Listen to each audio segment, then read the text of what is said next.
Motorcycles and Misfits, coming to you from the Recycle Garage. We're in the Recycle Garage. You know, this is like the old days back when we used to record right here on the Pretty Girl couch. Which is actually out of a vintage Chevy van, I think. Yeah. It's a Dodge, isn't it, or something? But it's metallic green Naugahyde. It's very, very posh. But yeah, here we are.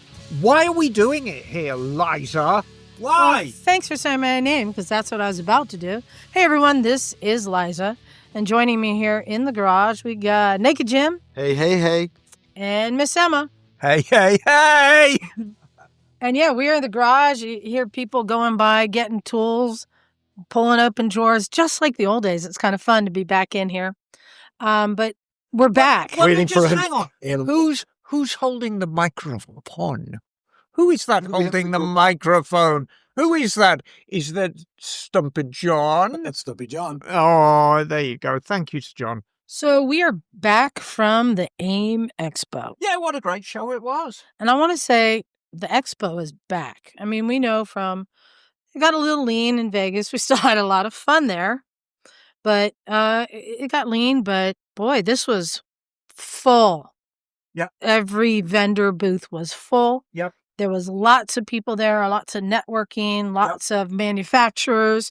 Remember before it was mostly e-bikes and hardly even any motorcycles. Well, they had one big hall, and then you look to your right, and then they had another big hall. I Yeah, know. So it was good size. Yeah, and we had a lot of friends there, and got to do some interviews and discover new things.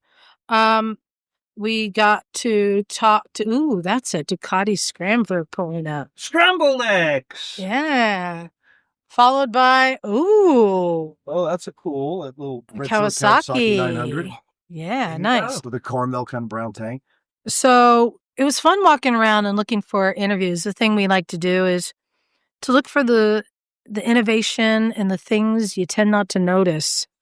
We're not really going to the booths where they're doing the big press releases and the new bike reveals.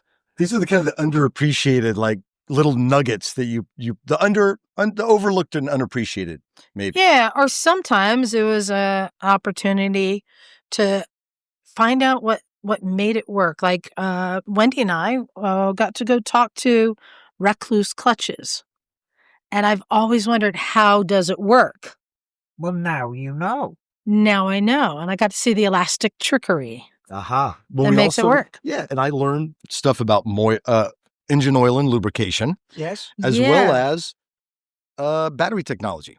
So it was educational as well. We talked to Motul and to Yuasa. And Yuasa was a revisit. You know, we visited with Joel a couple of years ago, and it's interesting to see how things have progressed in a couple of years. And often I like to revisit people, largely based on the greeting I get. You know, if it's oh, hey, Emma, it's nice to see you again. Yeah. That's always a treat for me. And I liked Yuasa because it wasn't just batteries. There was some other stuff there that was kind of fun to check out. Yeah, and shout out to Wendy Crockett, who was a fill-in misfit. While we were there, she helped me do a lot of interviews. Of course, Wendy, who's a dear, and her husband Mike. Dear Mike. Yeah. The pair were excellent stunt misfits. Yes. Yeah. Wendy and I also talked to Blue Armor, which is not at all what it sounds like, but it's a new comm system that I really liked. Yeah, and I was listening into this one, and it certainly seems pretty interesting. Yeah, it's not even on the market yet. It's a brand new product, so that's something we get to learn a lot about. We also talked to, I don't know if you saw at the Triumph booth, Jess Stone. Her and her husband have been driving around the world for a while now, and with their dog Whimsy, and they created a rack that mounts to bikes that has a 3-point harness system for the dogs. And this is their business, selling these dog racks. That dog had a high viscosity, especially towards some poor man. Yes. Oh, right. He should have been called Growly or Barky. Chomper. I think we decided Chomper. What is the official name? But he was a better name than Whimsy. Dog. But yeah, that was cool. and this purple Triumph. Now, interesting enough, purple is a very traditional color for Triumphs. And so they had this purple giant exploder in purple with the dog rack. Is your Triumph in purple? Yeah, my Triumph's in purple too. Very traditional color for Triumph. We also, this is one that Wendy brought to me. Again, this is a booth I would have walked right by. I took you over there to the Samco Sport hoses. Yes. Hoses. You were I came on the tail end of this. You were fascinated by these. Fascinated. You know, it's funny. Every time I come to the garage, I feel I'm getting hosed. So it's very appropriate. And then, Jim, you and I went and talked to the guys at Tuff Jug. Yes. I was there too. Singular. Something as simple as a gas can. Yeah. But you think, like, haven't they made all the smart gas cans you can? Clearly But not. not. And I'll say it was clever. It was a well done thing. But anyway, you'll hear in the interview. And then we also got to learn, we've been saying Motoz wrong. It's Motoz tires. Motoz. Because it came out of Not Australia. Yep. Oz. Motoz. Motoz. Discuss things like carcasses. Yeah. Okay. Yes. Yeah. I know about carcasses. Again, education. Yeah. And also, Grip Edge. Yes. Talk to these guys with these new tools. Wendy really loved as a mechanic that gets stuck bolts out, Allen, Torx. But instead of being like an easy out, it's one tool that'll get out that can also put it back in. You can put a fully rounded hex bolt back in. Why would you want to do that? Well, if you're out in the woods or race teams, they don't have time to replace a bolt, stuff like that. Well, clever stuff. Yeah. But it's not a bad just set to have so you don't mess up bolts and stuff. But then we also talked to our good friend Rob at Verge. Yes. They had a new update. Yes, they did. He's very excited. Rob is very excited about battery technology. And it's a good thing to get excited about because we like Verge anyway. Yeah. In fact, when they were on our show not too long ago, he said there was a new announcement coming, but he'd have to kill us if he told us. I thought it was a personal secret he wanted to share, but no, it was about battery technology, and he finally spilled the beans.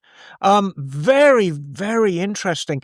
You know, we've been saying for years that the electric propulsion industry is hindered by basically Victorian technology with batteries, and this seems like a massive leap forward.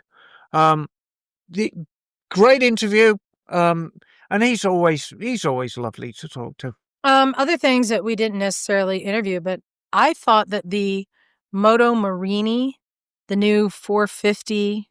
Yes. Well, I know why you like it. I think it could be very competitive with this with the CF 450. It's drag, isn't it? Not even. Yeah.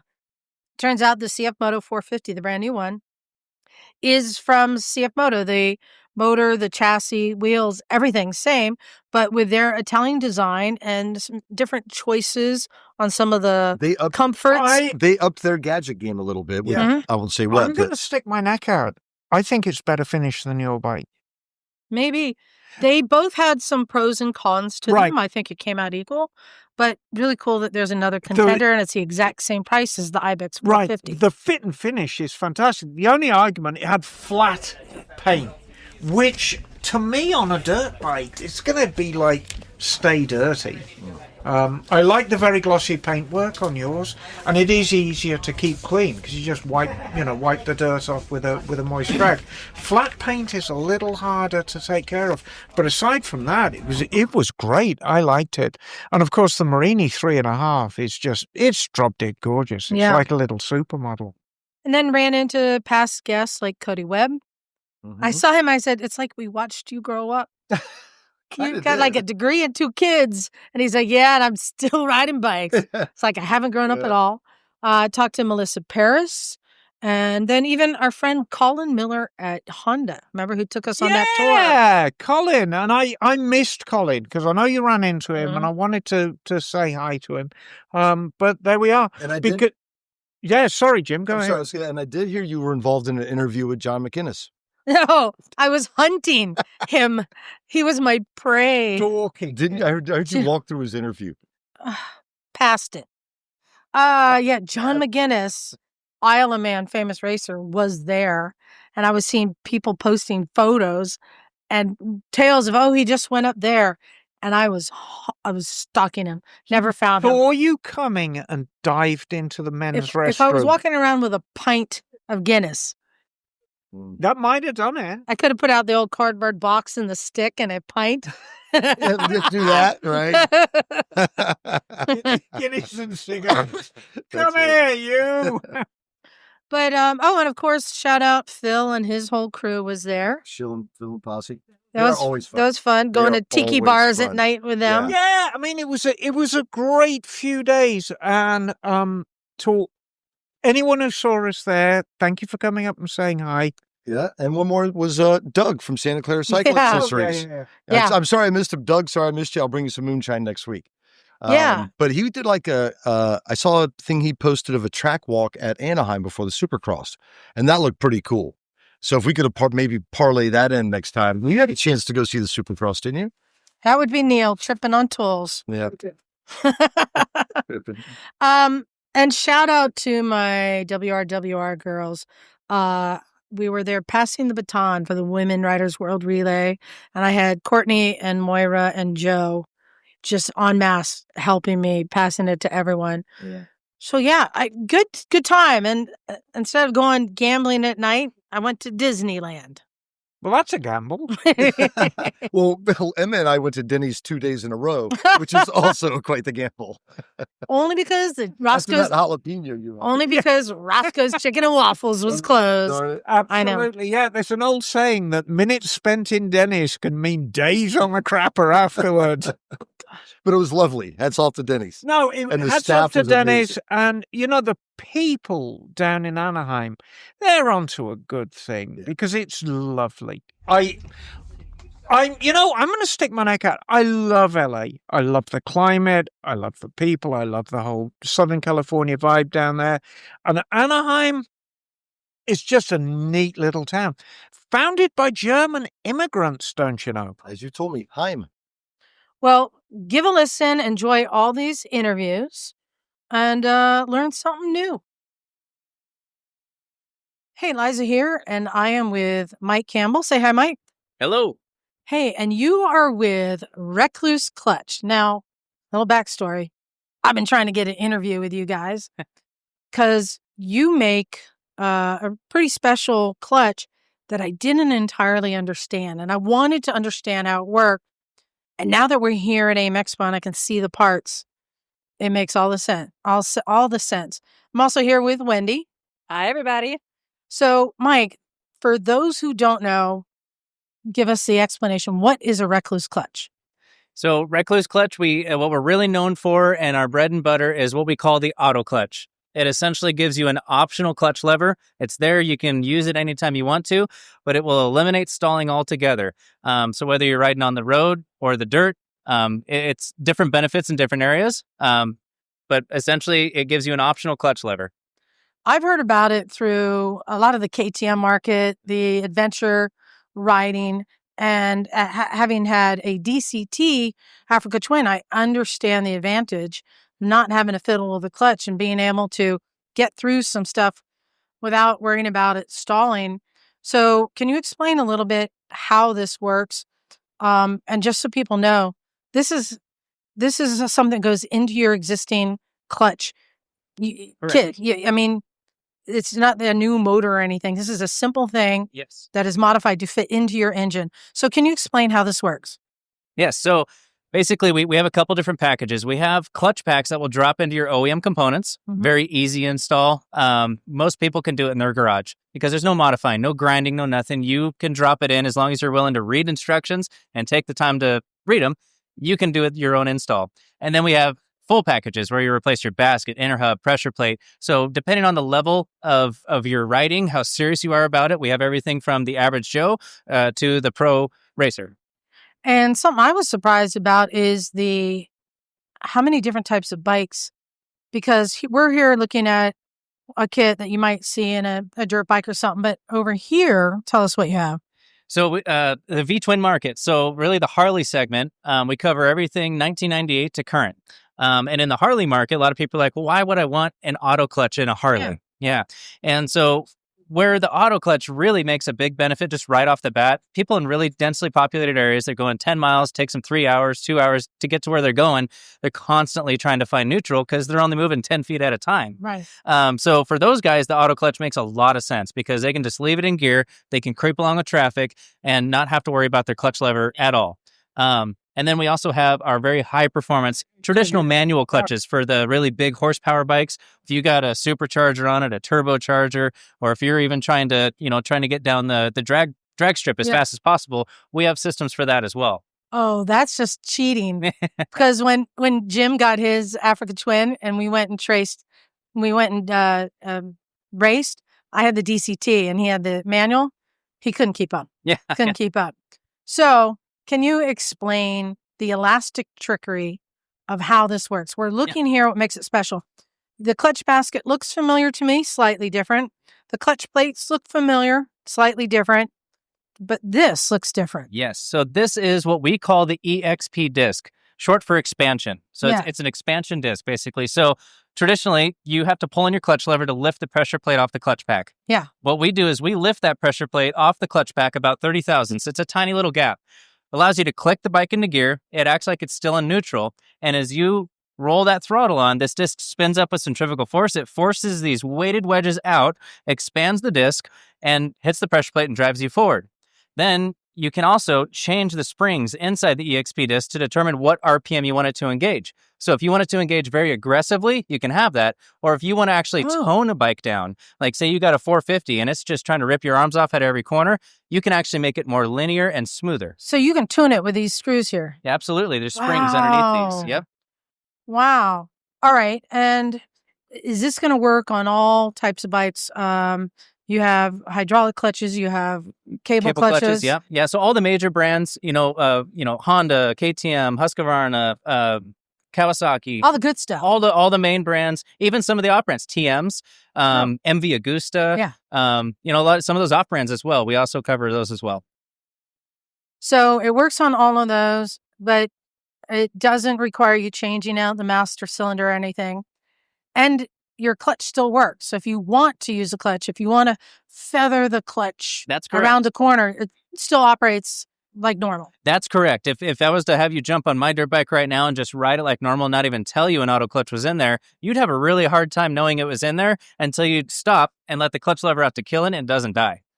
Now, Wendy, you are familiar with these from way back when. You said they used to have a little glitch to them. What was that? Well, I don't know if it was a glitch, but we were carrying Rekluse clutches in our shop way back in like 2008, 2009. And it looked very different from what we're looking at here today. And I know really, really quickly you guys would innovate. And it's not that it was ever bad, but there was some unique characteristics to it. One of the big ones for the guys that were doing trail riding up in the mountains where we were was the loss of engine braking. And I came up and I'm looking at all these components here and the amount of innovation. And it was like year over year. Sometimes we would give you feedback as dealers and the next year you would come up with something improved. And this is just incredible. Tell us a little bit about that, the trajectory, the changes that you've made, and you're definitely listening to your riders. You're listening to your racers. Yeah. Give us some insight. Yeah. So one really cool thing is we are big on innovation. That is our goal. We want to innovate. We want to make things different.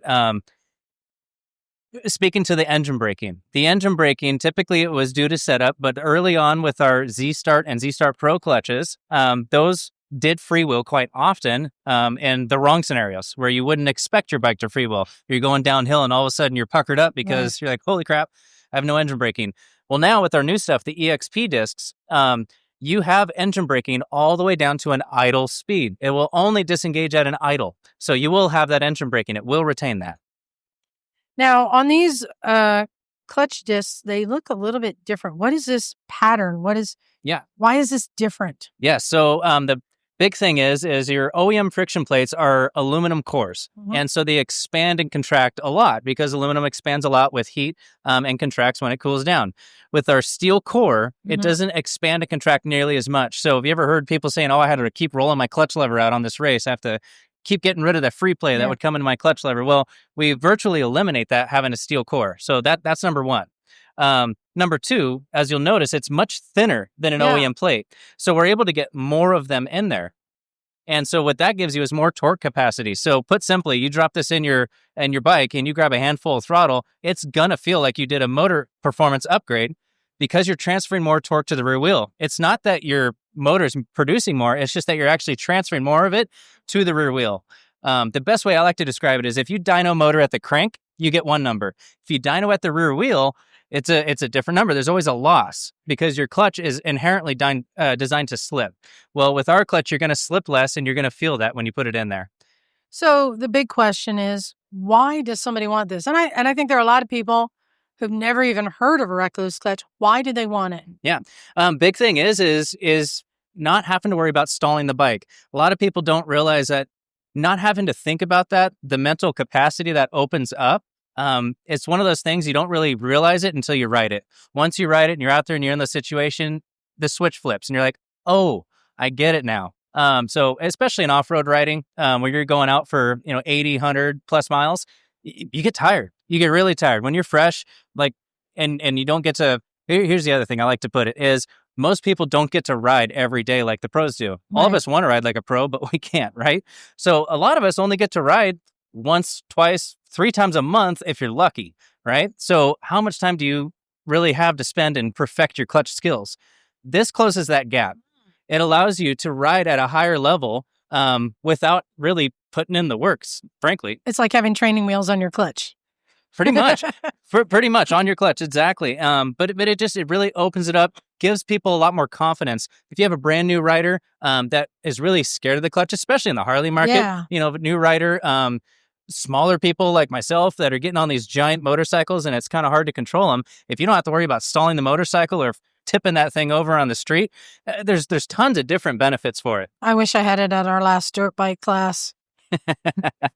That's great. So can you share the story you told me about how these came to be? Yeah. Why the owner created this in the first place? Yeah. So Al, the original owner, he had actually bought another company's auto clutch way back in the day, early 2000s. And it ended up coming apart. It broke his engine cases. And he had called that company and was like, hey, I got some ideas on what happened here. Long story short, the owner essentially told him to piss off. And he was the wrong guy to piss off because now here we are. So he started his own company. That's awesome. So in my shop, we started out installing the Rekluse clutch in the dirt bikes. Yeah. So for all the guys that are doing real aggressive single track stuff, and we had, the Harley guys, street bike guys going, well, those must be, wusses that can't handle the clutch. And then as we started seeing the aging demographic kind of combined with the bigger bikes and the hard pull on the Harleys, a lot of the Harley guys kind of started going, well, wait a minute now, that's looking like really nice technology. Tell us who this is, which markets are you serving now? Because I'm starting to see a really broad range of brands and models that are starting to see the utility here. Yeah, absolutely. Some of my favorite stories is like we go to Sturgis every year, big Harley event, tons and tons and tons of people there. This last year we did over 130 installs in 2 weeks. And so a lot of guys will come up, we'll give them the demo, we show them, they're like, oh my gosh, this is perfect for my wife. Okay, cool. So the wife comes over, gets it installed. And this is similar to your DCT story. The husband usually comes back the next day and he goes, why is her bike faster than mine now? Yeah. Off the line that she's taken off faster. Well, yes, we do eliminate the need to use that clutch lever, but it is also a performance upgrade. Because again, with these plates being thinner, we get more in there. You are transferring more torque. Well, it's an optimal exchange. Whereas if you're relying on a human, it's not optimal. It perfectly, because it's mechanical, it slips perfectly every single time. Right. It engages at the same RPM every single time. So one, it's very easy to get used to. Only if, hour or two of riding, you're used to it. And then with the performance upgrade, you can feel that. It's one of those rare bolt-on products that you can actually feel that performance increase after you put it in. Another thing I like is this is an American company. Yes. Tell us where you're located. We're located in Boise, Idaho. Yeah. We got a little over 30 CNC machines in the back. We make it all in-house. Anything we can't source ourselves within Idaho, because we try to keep everything local, we source within the U.S. That is one thing that I absolutely love about this company. One thing, we are innovative. But two, we are 100% American-made. So if somebody's interested in learning more, where can they go to find out? So Rekluse.com. You can go check out there. We have a great website. Of course, there's tons and tons of info, different videos on YouTube with all kinds of great reviews, bad reviews, and everything in between. Basically, if you have any questions, try to reach out to us. We do our best to get to everyone we can. Wish we had a larger staff to take care of everyone. But you know. And that's Rekluse. And I'm guessing, Wendy, by what you said, that you could probably go to your local shop and request one. Absolutely. Absolutely. Yes. If you're not comfortable breaking that clutch cover off your bike, you can go to any motorcycle dealership and get that installed. Any mechanic worth his salt can put it in. Yeah. Well, thank you very much. I appreciate it. Thank you. All right. Thanks. Yeah. So the adventure continues. I'm speaking with an old friend. Joel High is with Yuasa Battery. That name sounds familiar, I hear you all say. Well, that is because I interviewed Joel 2 years ago at AimExpo in Vegas. Yeah. Yuasa Batteries. There has been changes in the last 2 years, and I know you're quite excited. I should also point out, we joined with somebody else. Who are you? I'm Yuri. And Yuri is also with Yuasa Batteries, and I believe you two have a product you'd like to talk about. It's new! Yeah, well, it's in development. Yuri is with us from Japan. She is on loan from our parent company, GS Yuasa. And how long have you been in the U.S.? In 1 year, just 1 year. 1 year. Yeah. Okay. And so we have been promoting our GYZ line. These batteries are basically a step up from the YTX series. It's the same footprint, but it's got more in it. So a GYZ 32 is kind of like the YAX 30, but instead of a 30 amp hour battery, it's a 32 amp hour battery. Well, hang on. I'm going to stop you a little there because you say you've got more in it. A battery can occupy only so much real estate within a bike. Correct. Are you telling me you're packing more within that same space? Correct. More what? More lead, more active material. Okay. So typically a battery has lead plates. Those lead plates come up to about 80% of the height of the battery. Unless, of course, you buy a battery from AutoZone, in which case they come up to about 50%. Yes. So the GYZs, we have special covers. So the lead plates go up almost to the top of the cover. And what does that mean for us? I notice you nodding, Yuri. What does that mean for us as the consumer? It means you're going to get more amp hours and more CCA. Okay. So define CCA. That's the cold cranking amps. So that is when you go out to your motorcycle in the garage first thing in the morning and it's freezing cold and you've only had a cup of coffee and you need to get to work and you hit that button and you don't want it to go roar, roar, roar. This is the actual power to spin the starter motor cold. Cold cranking amps. Yeah. And the higher that number is, the faster the starter's going to spin, right? Yes. Okay. So for example, our YAX30 has 400 CCA. The GYZ 32 has 500 CCA. And it's all on the same footprint. Right. Because there's more in it. So if you weigh a YAX30 compared to a GYZ 32, the GYZ is going to weigh about 4 to 5 pounds more. Because it's got 4 to 5 pounds more material within. Yes. Yuri, I want to give you a chance. How long have you been with Yuasa? Just 1 year. Just 1 year with Yuasa. And Yep. what do you do? I- You look like an engineer. So. yeah, I'm a product engineer. So, yeah, Okay. So you're excited about this new product? very, yeah. Okay, fantastic. So I'm sorry. So Come on, Jim. Go, Jim. well, I was go. going to say I'm getting away from the battery topic for a moment, if we can, because the other thing that attracted me, because we preach Yuasa all the time on the podcast at Recycle Garage. Yuasa is the standard for a battery, right? We preach it, but I was really attracted by these little gadgets that we love gadgets. What is it? What I'm holding in my hand, it looks like a couple of small battery clips, Alligator clips. alligator clips that tie into a little black box. Yeah. That's a bit, it doesn't tell you much other than it's got some Bluetooth connectivity. But I learned a little bit about this yesterday, and I thought it was fascinating. So can you tell us what this little black box is called and what all it does? So that is our Bluetooth battery and system tester. Cool, blimey, that's a mouthful. So we've been developing this for about 3 years. It went live, I believe, last summer. And this is about the size of a car fob, like your car key fob. It's about how big this thing is. Not big at all. So you can hook this up to a battery, and with this, and you can't, obviously your audience can't see this, but there's a little 2D barcode that you can scan on your phone, and you can get an app on your phone. And so this will connect to the app, and once you hook it up to the battery, it will tell you the state of charge, state of health, if it's a good battery, if it's a bad battery. If it's hooked up into the vehicle, it will also test the vehicle's charging system. So you can kind of see how. And that is a big deal. Wow. I just fielded an inquiry from one of my customers who thinks his starter motor is going out on his bike. And I said, well, hang on, honey. He moved away. He's the other side of the country. I said, you must get the battery health and your charging system checked before you jump on the starter motor.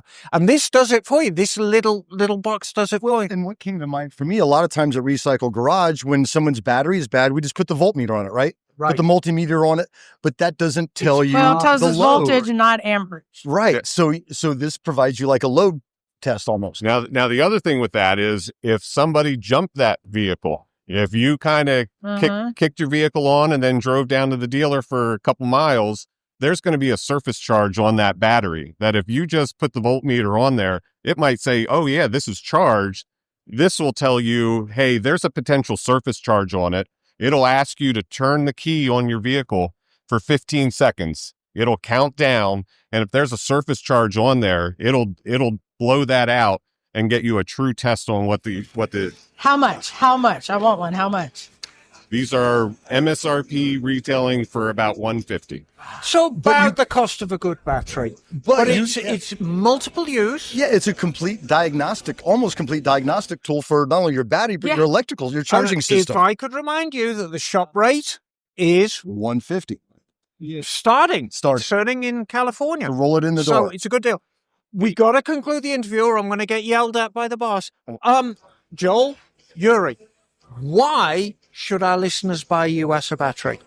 Because they're the best in the world. Do you agree? Yeah, sure. I will say, and this is something she preaches, it's the one that we can rely on the standard. Right. Yeah. We don't expect any other battery we don't expect it to work. We're happy if it does. But Yuasa, we hold to that standard and because it's tested and proven. I'll give you an example of my CRF 450, Honda CRF 450 came with a Yuasa battery, wore it out, and I went with a lightweight firepower battery. Ran it for a little while, but just mentally, because I get out in the backcountry pretty good, sometimes by myself. In my mind, mentally, I didn't have the trust that battery was going to fire my bike up when I needed it. So even though it was still holding charge good, I pulled it out and I put a Yuasa battery back in my dirt bike. Yep. What I always preach on the podcast, and please forgive me all for repeating myself, it is Yuasa and the rest. And it really, it's been that way for a long, long time. Yep. It's Yuasa's up there, and then the rest, it doesn't matter where they come from, are definitely below. You want the best, you buy Yuasa. So thank you both for a great interview. Yes. Yeah. Thank you both for a great product. Please don't let the quality slip. We're relying so much on you. Thank you. We appreciate it. Yeah, thank you. All right. Thank you so much. Thank you. Thank you. Domo arigato gozaimashita. Nice. All right. So this is Wendy again. I'm here at AimExpo, and I'm here with Dan Steyer.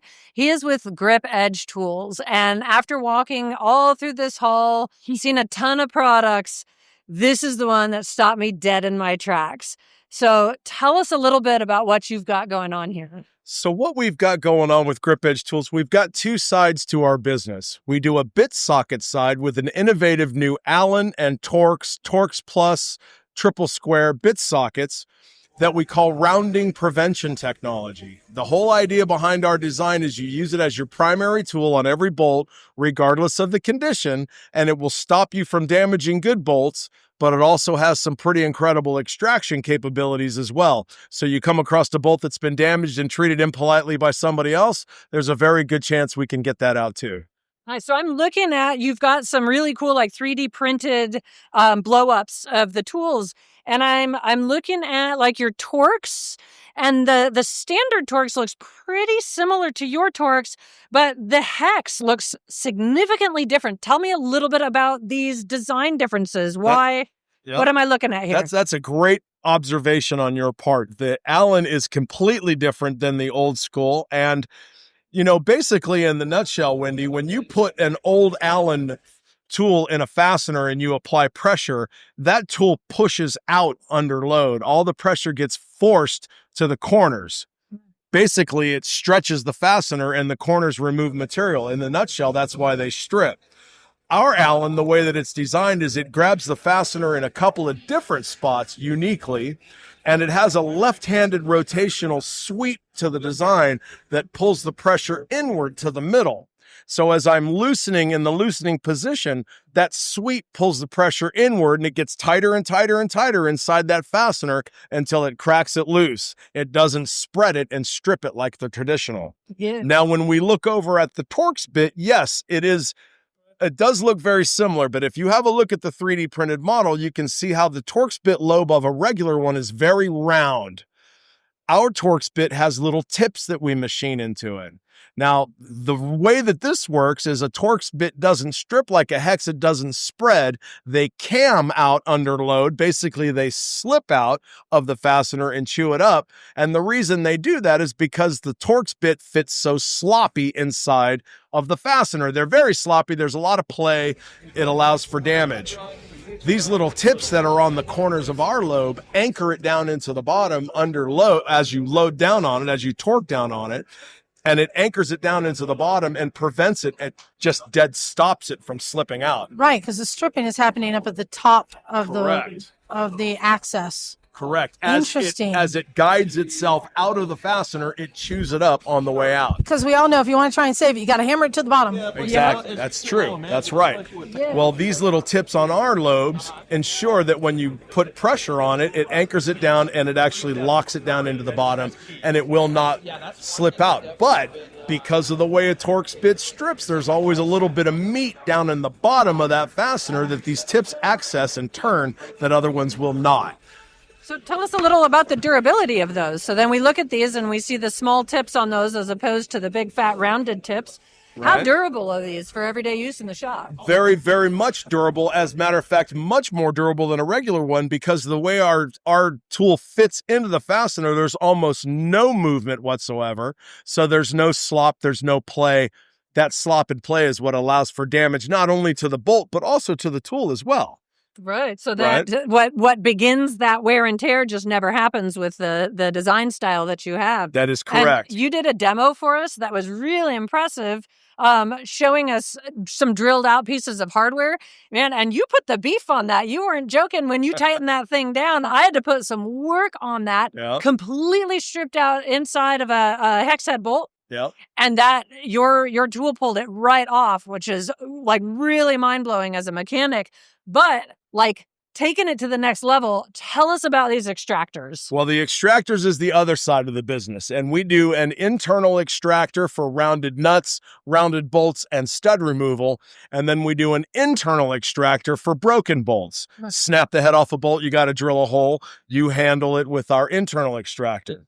Now, most technicians will be familiar with the twist socket or turbo socket. Or what we call the daisy remover. The daisy, okay, I've not heard that, but I totally get it. Because it looks like a flower, kind of. This is for hex bolts. This is for any bolt. This is for any rounded bolt. But not an Allen. We're talking to the external. Correct, like a, yes, that's another way of calling it. A 6-point bolt. Yes.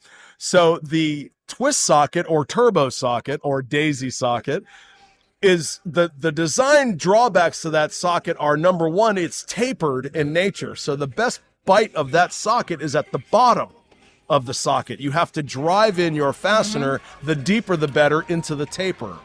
Our external extractor has no taper, so I don't need the depth. I get engagement immediately. Right. The twist socket is fluted to the left for removal only. So if you get it to bite, you can get things loose. But if you're in a situation where you have to work it back and forth, you cannot. If you go to the right, they pop off quite easily and they do not re-engage. Our socket design is bidirectional. Because it's a straight cut, non-tapered design, when you hammer down on it, you have full control of the fastener forward and reverse. That's a big deal if you live in the Rust Belt, especially. So you got to work something back and forth. Yeah. Sometimes you got to hammer forward with your impact gun before you hammer back to get stuff loose. You can do that with our socket, where a twist socket you cannot. Right. And Now, go ahead. there was one innovation on this that made both of us just catch our breath and go, that is so brilliant. It's been right there all along. Yeah. So the coup de grace to our socket is that we have a threaded shaft through the back of it behind the anvil access of the socket. We've created a threaded rod that spins in through the back and makes removal of the rounded bolt. I'm going to go home and thread all my sockets now. You're going to try. So what we're looking at here is you have the side of the socket that you attach your ratchet to. You have broken you've gotten the bolt loose. Now it is stuck in your removal tool. Now you take it to your vise and you're beating the heck out of the back of it trying to get that broken off piece of hardware. We don't have that problem with this. No longer. You pop your ratchet off, you put the extractor tool into the back side of that socket, and it drives the broken piece of hardware out. Correct. It's a threaded rod that spins in through the back of the socket and just easily removes the hardware out of the remover. It makes so much sense. It does. Why it took you to think of it and all of us to sit here and go, well, obviously, amazing. But it is a very clever innovation, and another neat little benefit to that feature is that if you're stuck on the side of the road and you don't have a replacement bolt, you can put that bolt back in and tighten it down and then use the rod to pop it off of the fastener and get yourself out of trouble, get it back to the shop, get yourself home, and then replace the bolt there. So you're not just thinking about this from the mechanic side, you're thinking about this like from trail side repair point of view, track side repair point of view. Absolutely. We don't want this to be a one-trick pony. And no, I mean, how discouraging is it to try to do a repair in between motos and then all of a sudden you don't have a bolt and you're down, you're done. But with I'm this also technology, you can put it back in and tighten it down. Prevention. Yes, well, prevention with the bit socket side, 100%. Yeah. So, never get lost on the fact it takes out rounded bolts. Yes, it does. It takes out stripped Allens and Torxes. But the best part of the design is it'll never get there to begin with. Nice. Absolutely. So you've got a whole different set. You've got different sets here. There are many different ways to buy it. Yes, ma'am. So give us an idea of what these sets run and where somebody can find Sure. them. Well, you can find everything that we do on gripedgetools.com. A lot of your local tool trucks will also be selling it. Cornwell, Matco, Mac Tools all sell a version of our design, and they have them readily available. And our main distribution model is professional mobile tool trucks. Yeah. But you can get anything on gripedgetools.com or even on Amazon. A lot of our stuff is on Amazon. Now, the hex and the Torx bit sockets, you can jump into a set for as little as $100. 4mm to 10mm 3/8 drive, or the SAE 1/8 to 3/8 is on a little rail, very nice little set for about $100.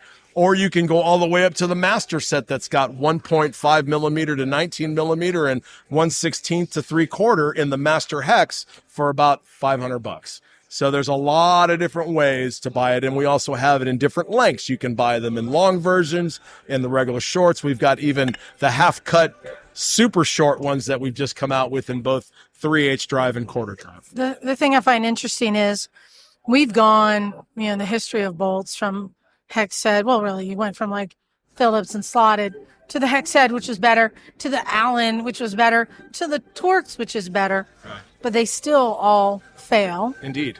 And so you've figured out a system to prevent that from failing. To not only prevent it from failing, but also pull out ones that have been treated impolitely as well. So. And of course, on the scale from, Harbor Freight to Snap-on, you guys are priced really right for as innovative as this product is. We are right in the middle. I mean, if you're used to buying premium tools from a tool truck, then you will not be shocked at our pricing. Right. In fact, it's very, very, very reasonable. And of course, Wendy, you, the mechanic, This is the one thing. This is like shiny jewelry to you, isn't it? Absolutely, it is, man. This is the one thing that I kept saying, let's go back. Let's go back. But the thing I like is that there's innovation here. And if we don't stop and talk to you, you don't understand what's going on here because it's such a subtle difference. And that's why we like to come to AimExpo and actually talk to people and ask the questions and see what they're hawking, Right. what they created, because this is innovation. I like what you got. Thank you very much. We think we're onto something special. We really do. All right. Thank you, Dan. So Grip Edge Tools, definitely worth checking out. Wendy, Liza, very much enjoyed the time with you. I All right. appreciate it very much. Thank you. Thank you. So the Misfits adventure in Anaheim continues. We're going to talk a little bit about oil. And oil is a very controversial subject. If you go onto any forum, Jim's getting ready to fight me already. We're going toe-to-toe on this one, Miss Emma. Because you go onto any forum of any description, what is the best oil for my motorcycle? They're all the same, right? We're going to get to that because we're with an expert. But you're going to get 100 answers and people get all steamed up about their oil. Now, I've got some very strong opinions about oil, and I've got some very strong opinions about the oil I use at my shop. So we are with, say who you are, Casey, and say the company that you work for. Perfect. I'm Casey Thomas, and I work with Motul, specifically Motul USA here in North America.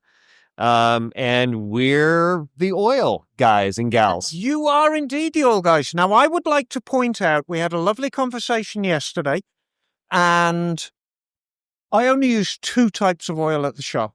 And specifically, I use one type of oil, which is Motul 300V, and that goes in pretty much everything.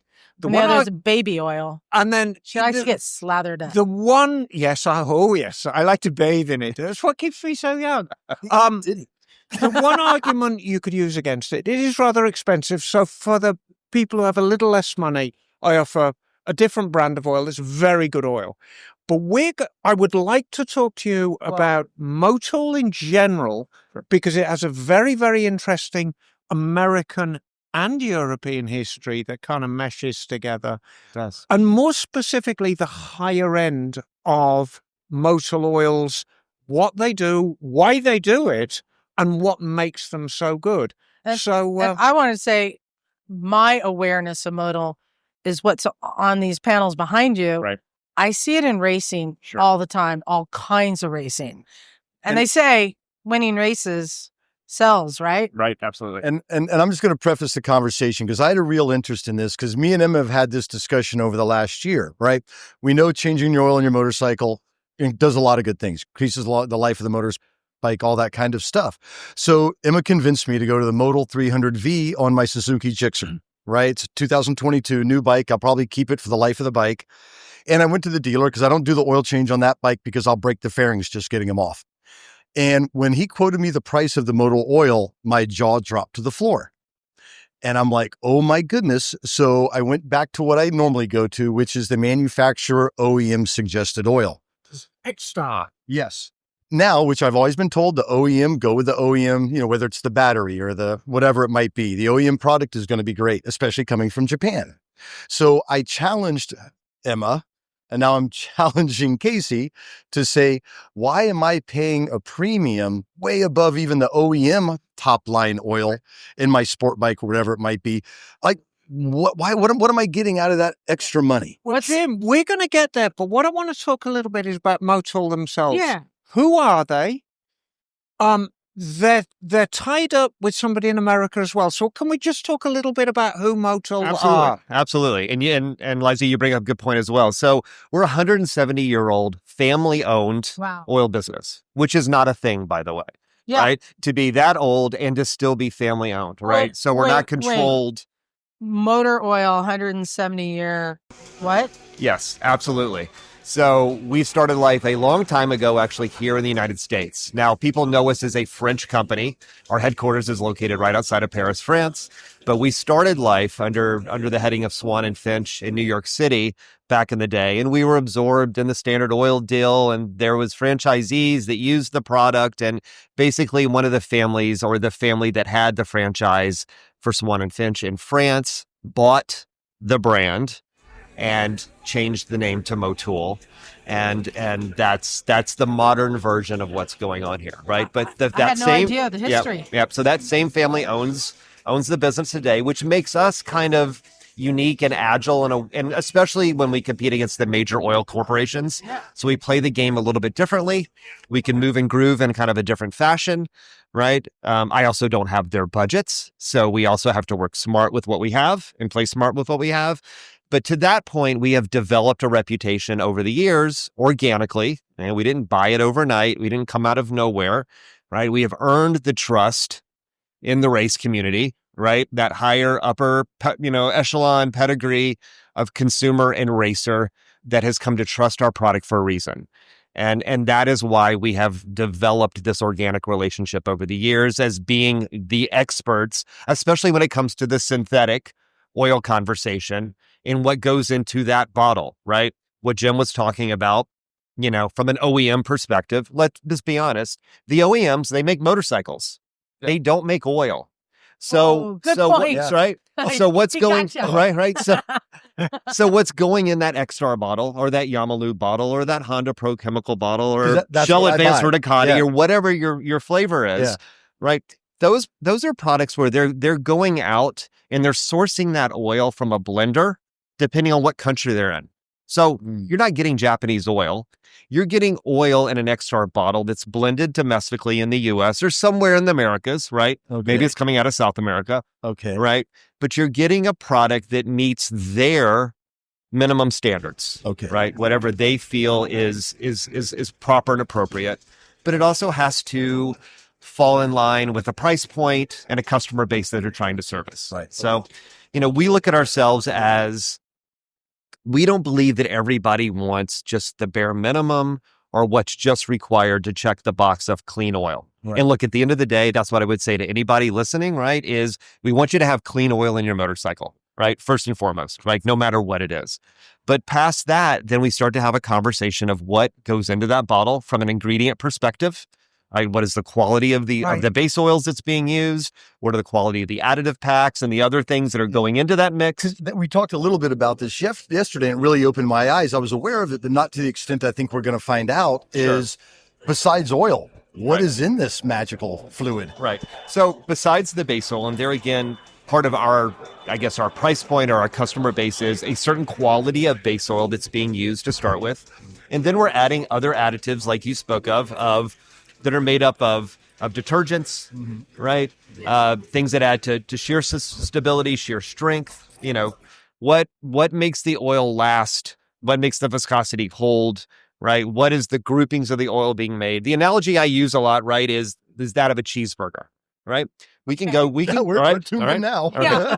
So we can go to McDonald's, we can go to Wendy's, we can go to Burger King, and we can get a 99-cent cheeseburger. Yeah. And that's it's a cheeseburger, and it's going to fill us, and it's going to fulfill that, okay, I ate. Yes. Or we can go to that bougie steakhouse and have a $25 or $30 cheeseburger. And what is that made up of outside of the experience, right? See how he dumbed that down for us? And And I had one of those bougie cheeseburgers last night, and included not only the burger and cheese, mine had a piece of Spam on it, a fried egg, and an onion ring. There you go. Because it was but the analogy is perfect, but I'm going to back up a tiny bit. Sure.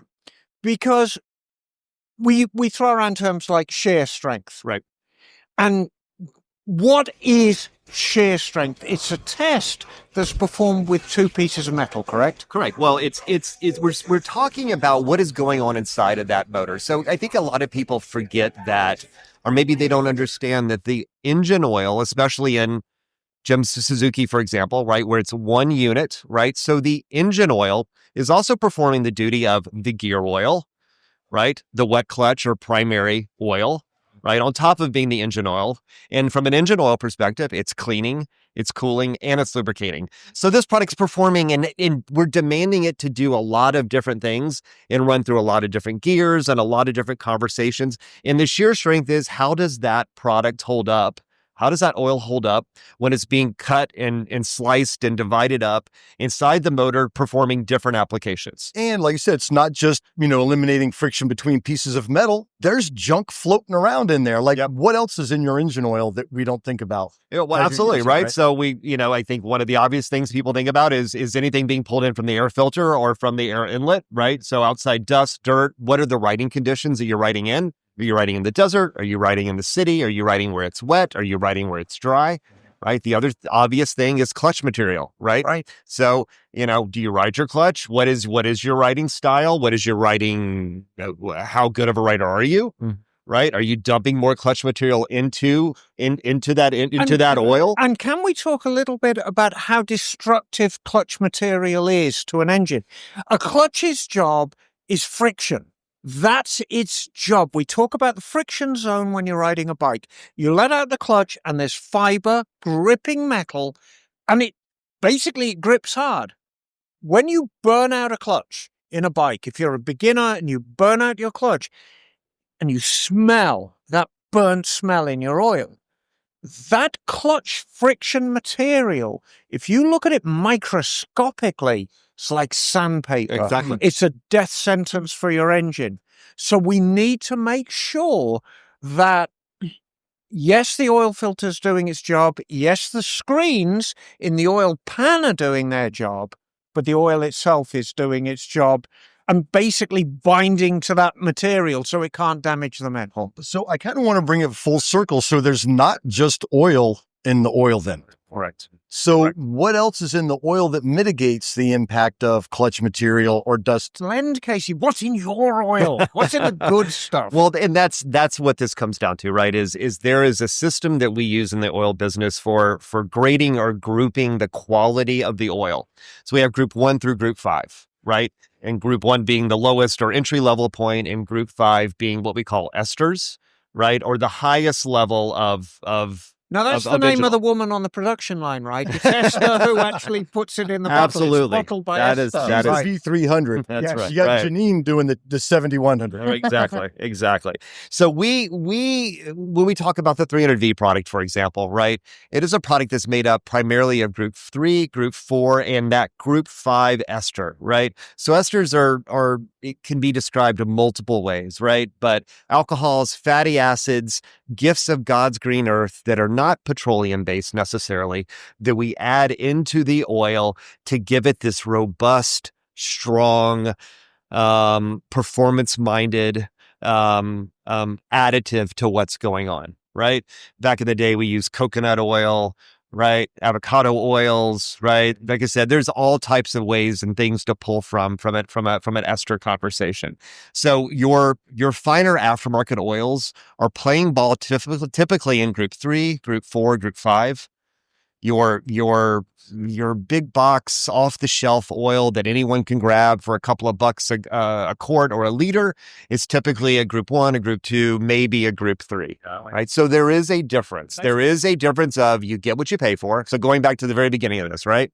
You get what you pay for. You need to ask questions about what's in that bottle from a quality perspective, right? What am I getting? What am I paying for? And what extra value is it adding past just lubrication, to your prior point? All right, I have a question. Yep. There's a common misconception that, say, if you put race gas in your bike, it'll go faster. Or if you put the most expensive suspension on your bike, you'll turn better.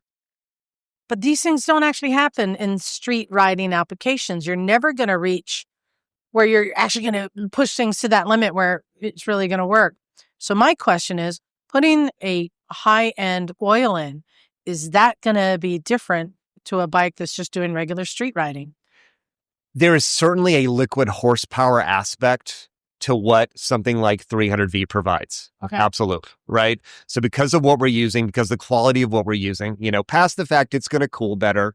Right. All right. Right. So you will see the benefits. You will absolutely. You don't have to be riding at red line to see the difference. No, absolutely not. You will absolutely see basically what we hear and the feedback that we've collected over the years: cooler running temps, smoother shifting, right? And a liquid horsepower aspect, right? Especially if you're dealing with customers that maybe are on a budget and they're trying to maybe a ECU flash or an exhaust or those types of things, or slow incremental changes. You know, for $100+ you can get 2-3% more horsepower just from a quality oil change. That's cool, because that was one of the questions.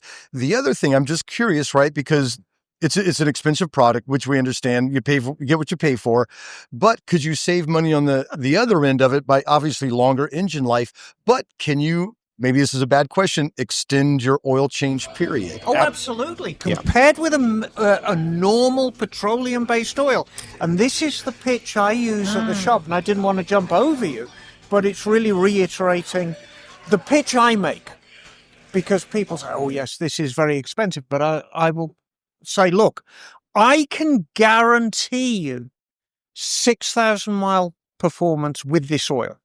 Which, from your perspective, if you're paying me as a technician to change the oil on your bike, we need to do a little bit of mental gymnastics and figure out, if I'm putting normal petroleum-based oil in your bike and you're paying me half an hour's labor to change the oil, and we're doing that every 1,500 miles or every 2,000 miles, and then I put an oil in that's 6,000 miles, you're paying a lot less for labor. The oil pays for itself, and you get all the benefits you say to boot. Absolutely. It's cheap insurance, right? Right. You didn't save money, Jim. That's what she just said. Well, what's your oil change interval? So right now on the modern sport bike, it's 5,000 miles. So it's not 3,000, it's 5,000. And I do it religiously, but I also ride 15 to 20,000 miles a year because I commute. So, you know, but also at the end of the day, I mean, you talk about buying new motors. So I intend on hanging on to the Suzuki for the life of the bike. Right. So over the life of the bike, if I can extend the life 20, 30, 40, 1,000 miles, then you're saving money there. But when I first started riding, I was broke. I was going to O'Reilly Auto Parts and buying mobile oil, but I'm not there anymore. Another question though, a little bit different. What's up with the colors? What's up with the colors of the oil? Of the colors of the oil. What's going on there? Oh, good question. Can we talk about the colors of the oil? Because is it a secret? 300V is, of course, lime green. Right. It's like a bright neon green is how you know the 300V product, which confuses a lot of people when they use it the first time. I thought these were the flavors. No? Well, it is lime flavor. Ask me how I know. So part of this started from our initial use of the esters that we used initially, right? And we developed this reputation of the 300V product being this translucent, bright green color. Our 7100 product is red. We have a twin product that's Harley orange. Okay. Right. So this kind of grew legs and developed this life of itself, where we now use dyes, right? I heard a rumor it was Kool-Aid. So, let's talk a little bit as we go down. So if we're looking at the display here... Can't turn away from the microphone. Forgive me, because I was looking at the display. As we look at the display, we have 300V at the top, the crown, as it were, which is its rightful place. Just below it is 7100. Is that class 5, or are we going down to a class 4 now? No, we're still playing ball in that 3, 4, 5 ester-based range, right? That's my 100% synthetic product for the street, right? So more mileage, right? Maybe that daily commuter, maybe somebody that's not doing so many track days that are really using their bike, for the daily grind, right? A 7100 a lot of times is a better choice. Below that, we have 5100, which is our semi-synthetic product, right? So for that customer that maybe is trying to enter the synthetic game. And that's the other thing I would say to this conversation. I think a lot of people are often confused by the word synthetic and what that actually means. Right? You were referencing conventional or mineral, right? These start life as conventional oil out of the ground, right? When we talk about a synthetic product, we're talking about synthesizing the molecule base of the product, right? A lot of times people think synthetic oil is man-made oil. Yeah. Right? Yeah. Right. That's what they think. It's not. It's a petroleum product that has been refined, synthesized, which is why we use the word synthetic. Right? Whoa, so there's levels of how we synthesize, which is why you end up with a semi-synthetic and different qualities of semi-synthetic, right? Within that game. And then you'll hear full synthetic or you'll hear 100% synthetic. People are very particular about the language they use and the processes that they use to get from oil out of the ground to what's the best quality product in that bottle and what was the process along the way. So not only is there the addition of additives, detergents, things that add strength, right, durability, but there's also the quality of actually synthesizing the product and creating that which is where we are as Motul. Okay, so we're continuing down the display. Now we're down to 3,000. 3,000 is our mineral product. So back to your original point, right? So that is our mineral, conventional entry level point for Made someone. from real dinosaurs? Exactly. Made from melted dinosaurs in the Earth's Absolutely. crust. Absolutely. So does the 300V begin its life as the 3000? It doesn't necessarily build. Well, I would say they all conceptually start life the same way. Okay. Right. Yeah. Right. Yeah. Absolutely. This has gotten all sciencey. Okay. So as we're looking at the rack, and I'm also curious about this because again, I've always been taught that OEM products are great, the way to go, and I've been a diehard Honda Pro chain lube, chain cleaner guy, right? And because it seems to work great. Now I did pick up a can of Motul chain cleaner the other day. Also works great. Tell me a little bit, if you can, about the difference, say, between the Honda chain cleaner and lube versus Motul's chain cleaner, because that's probably what we do even more than oil changes, right? I mean, I do chain maintenance weekly. Yeah. Well, look, the OEMs do a great job with their accessory products, right? With the chemicals that are past the engine oils. And there again, maybe a little secret industry knowledge is that most of those products are farmed out or private labeled by companies like ourselves and others, right? Okay. So it's a repackaged version of probably your favorite aftermarket product, right? Okay. So it's a similar game, right? There's typically a cleaning product and a separate lubrication product. For us, we separate that from road to off-road to our race products. You make an off-road chain cleaner. Yeah, exactly. Oh, okay. Exactly, right? Yeah, I didn't know that. And what those basically do is they add different levels of tackiness or attraction of, does it attract dirt? Does it not attract dirt? How much does it stick to the... right there, off-road and road. Yeah. Look at that. Right. So what is it sticks to point, right? When we're talking about different moving aspects of that part of the motorcycle. Because we're going to be at King of the Motos here in a couple of weeks. Yep, absolutely. So those are the variances there and with what we work with. Okay. Whereas I think you're getting a one size fits all kind of application from the OEM. Okay. Right? When you're talking about engine oil, when you're talking about cleaners, a lot of times it's a very simplified version that we expand on and get very specific with based on the use. Now, I should point out, and again, based on my experience at the shop, I use Honda chain lube. Right. Because I have a slightly different problem. It's a good product, and I'd never use a bad product on a customer's bike. But the advantage for the Honda line product for me, it's white. So my client can see I've been there. Right. Which is a big deal. Right. Because the one, I think, fear that a lot of people have, they take their bike to a shop to get it worked on, and the shop will say, I did this and did nothing, or use substandard parts. Right. If I'm lubricating the chassis or indeed the chain on a bike, I want my client to see I've been there. Yep. And so using this white product, and I think Motorex do a white chain lube as well. But for the consumer at home, that doesn't come into the equation because you lubed your chain because you bloody did it. Right. Absolutely. So that's largely why I default to the very, very high-colored chain lubes. Right.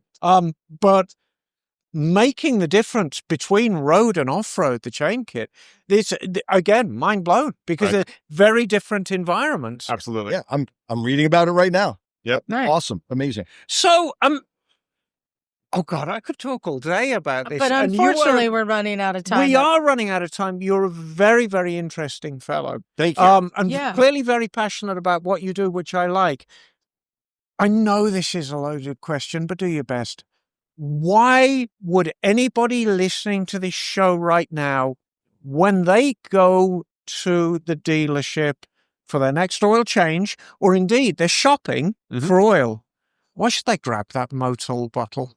Why should they grab that Motul bottle? Because we are the experts in this category. We are the go-to brand right? Whether you realize it or not, right?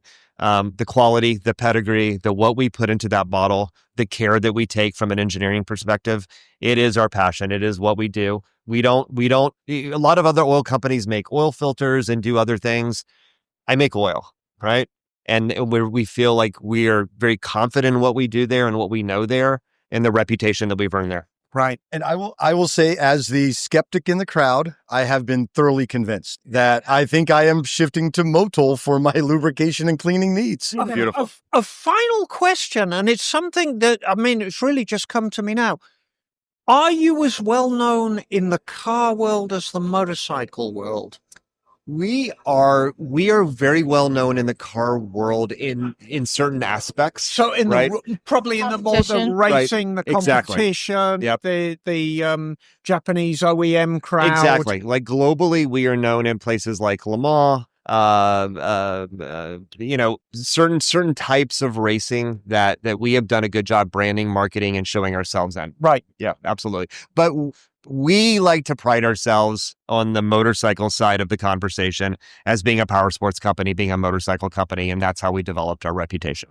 Okay, well, thank you. What a wonderful interview. Absolutely. Thank you for being so candid and honest. No, absolutely. I think you've convinced at least one skeptic. I got Jim. That's all I wanted. I was digging my heels in on this one. I was digging my heels in, but when something works, it works, and we love our motorbikes and our lives are on the line. So why don't we pay the premium for the stuff that works, makes our bikes last longer, and keeps us safe? Replacing engines. It's expensive. And Jim, I know we have to go, right? But what are you putting in the bloodstream of your motorcycle is what we say to people all the time, right?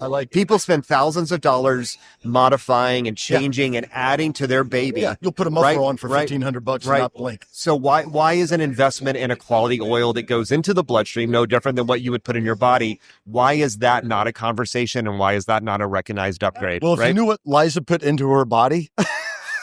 Right now. Thanks again, Casey. You're very welcome. Thank you, guys. Thank you. Yep. All right, this is Wendy, and we were walking around AimExpo today and poked in. We see a lot of different kind of comm systems. Everybody knows we've got the two primary contenders for comms, and there's always a lot of little guys popping up in the market. And we saw these folks here at Blue Armor, and we started talking to Troy Sakota about this product, and we were legitimately impressed with what you guys have brought to the market here. Tell us a little bit about these new comms. Well, these new comms, there's a lot to talk about because they're really feature rich. The CEO that developed this system, it was a multi-year project to come out with something that was a little easier to use, had a lot more features, but really the interface and the connectivity was much better than what existed in the market. So over the past 5+ years, they worked on this flagship product called the C50 Pro. Mm-hmm. And the C50 Pro, there's a lot of things. We'll talk about one thing that it does. They used cloud technology called eRide Grid. So this has mesh technology, just like Cardo and Cena does. Like you have rider-to-rider jump, you can go multi-miles. But the one big difference with this is with cloud technology, with eRide Grid, there is no distance limitation. So once you set up a group, which is very, very easy, scan a QR code, put people in a group. I want to pause real quick because, Wendy, you're using Cardo, I'm using the Senna. And one of the frustrations, there's a couple of frustrations with them, even though they've gotten so good over the years. One of them is pairing with everyone. Everyone trying to get everyone to press and hold. Every unit is a little bit different. Everyone's having to look up how they do it. So explain how you get everyone linked. Yeah, exact experience that we've had. We have many rides where somebody pushes the wrong buttons. They're trying to answer a call. They're pairing to their phone and they get kicked out of the group. And then we stop and they're frustrated because they're not in the group. We try to get them in the group. We can't get them in the group. So we all have to shut down. We go into pairing mode. We repair and it does get a little frustrating. Mm-hmm. So to work around that, what we did is we created an invite. There's an invite rider. You actually invite on your phone. It creates a QR code. They scan the code. They're instantly in. Done. Once they're in, they're always in. The only way to actually get out is to actually remove them, and you have to go in and remove them. Doesn't matter what type of system you're using. No. So in order to be in the group, everybody has their own mesh, proprietary mesh. So as long as they're using a Blue Armor system, you can add them to your group. They're in your group. Now, you can connect with other riders via Bluetooth, but the Bluetooth connection doesn't give you the range that mesh does or that the cloud does. Right. So I've seen, as a long distance rider, I have I put my stuff through the paces, and I have seen a lot of products come and go. And I will tell you, I came in kind of hot. I came in a little bit aggressive with my questions for you guys, because I see so many things that just are not designed by riders, and it becomes really evident really quickly.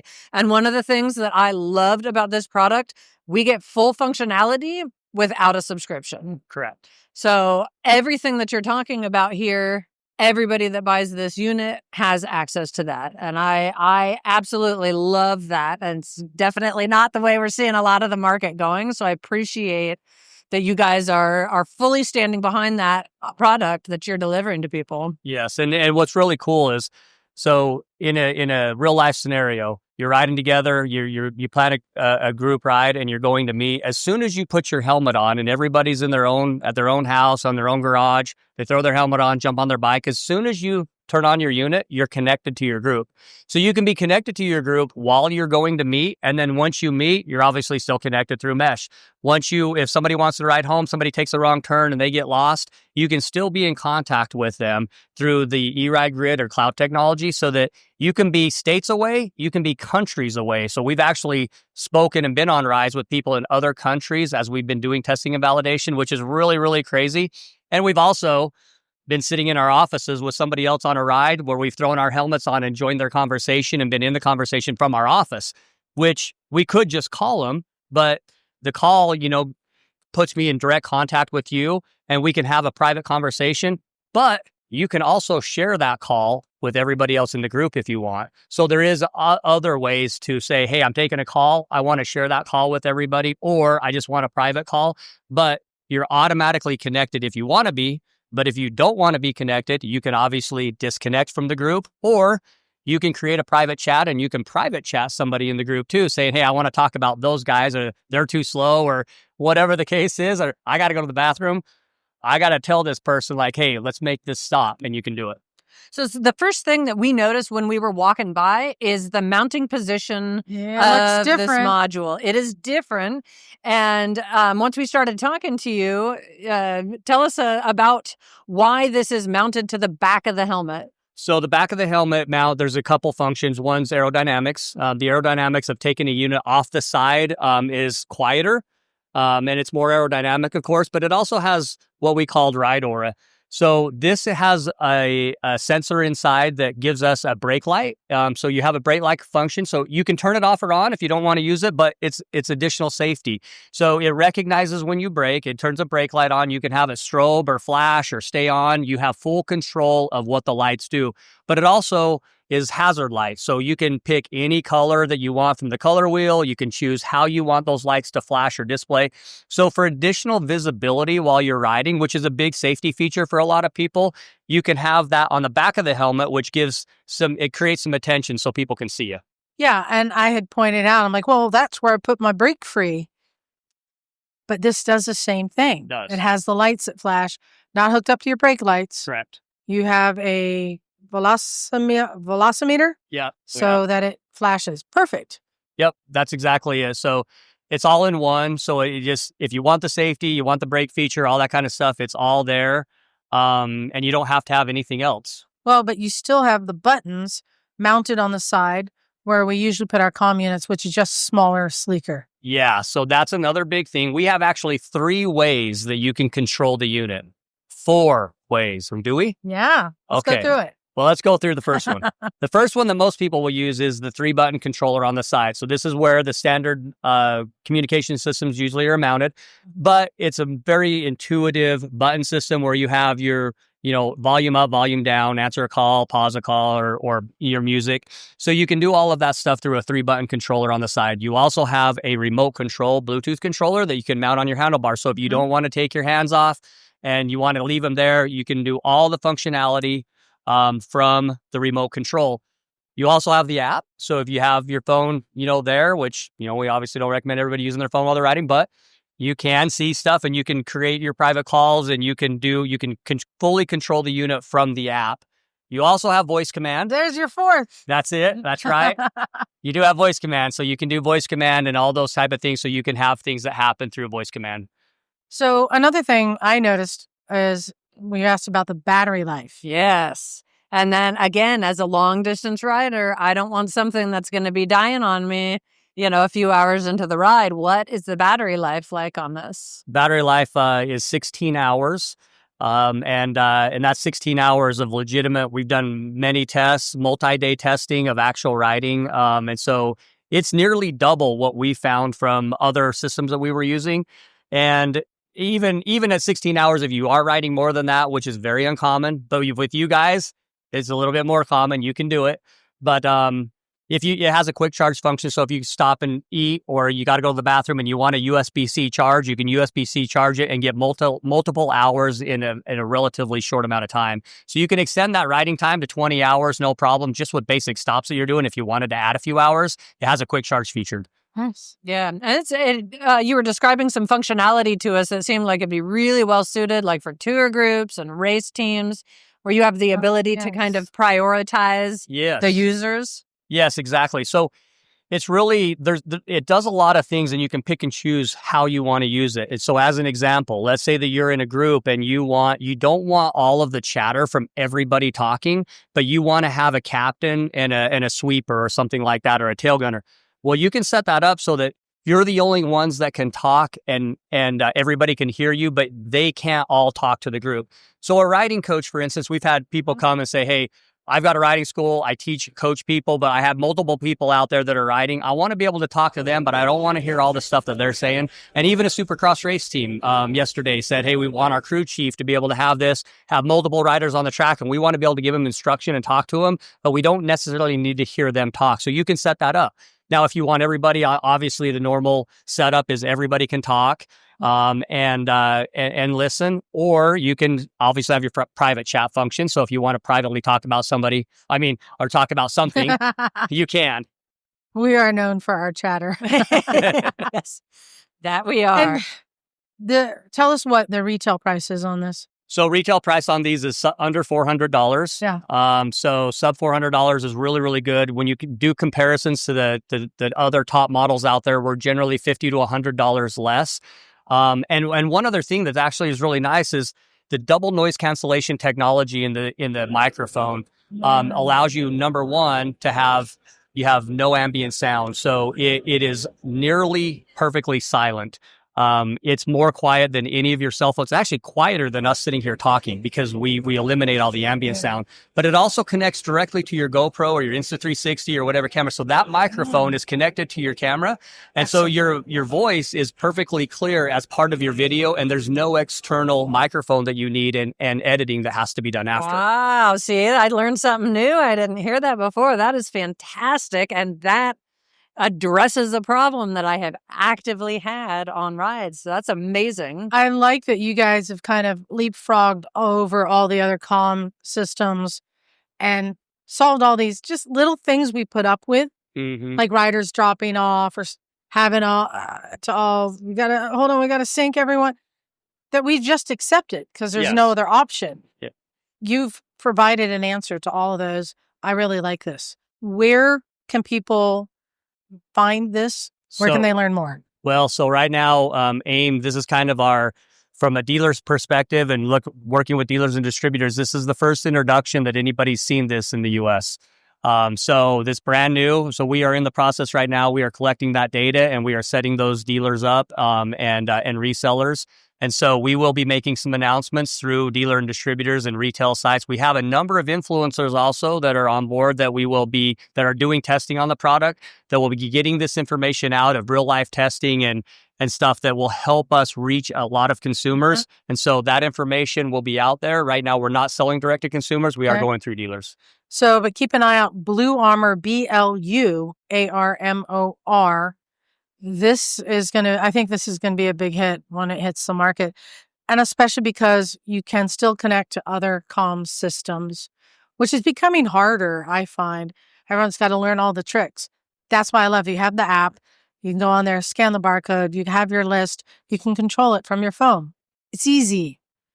No subscription required. No subscription. And you have crash detection too, and there's you can put your emergency contact in. So if you do have an accident or something, it will dial out and call your emergency contact. And so there's no subscription for that either. It's just part of the package, and so that's another safety feature that's been included. That's a big one. Well, thank you so much. And again, check out Blue Armor Communication Systems. Yep, that's it. Thanks. Thank you. All right, thanks, Troy. Have you done this before?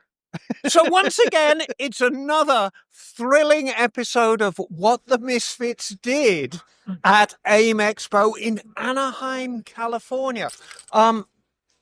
Big announcement right now, and this is a Motorcycles and Misfits exclusive.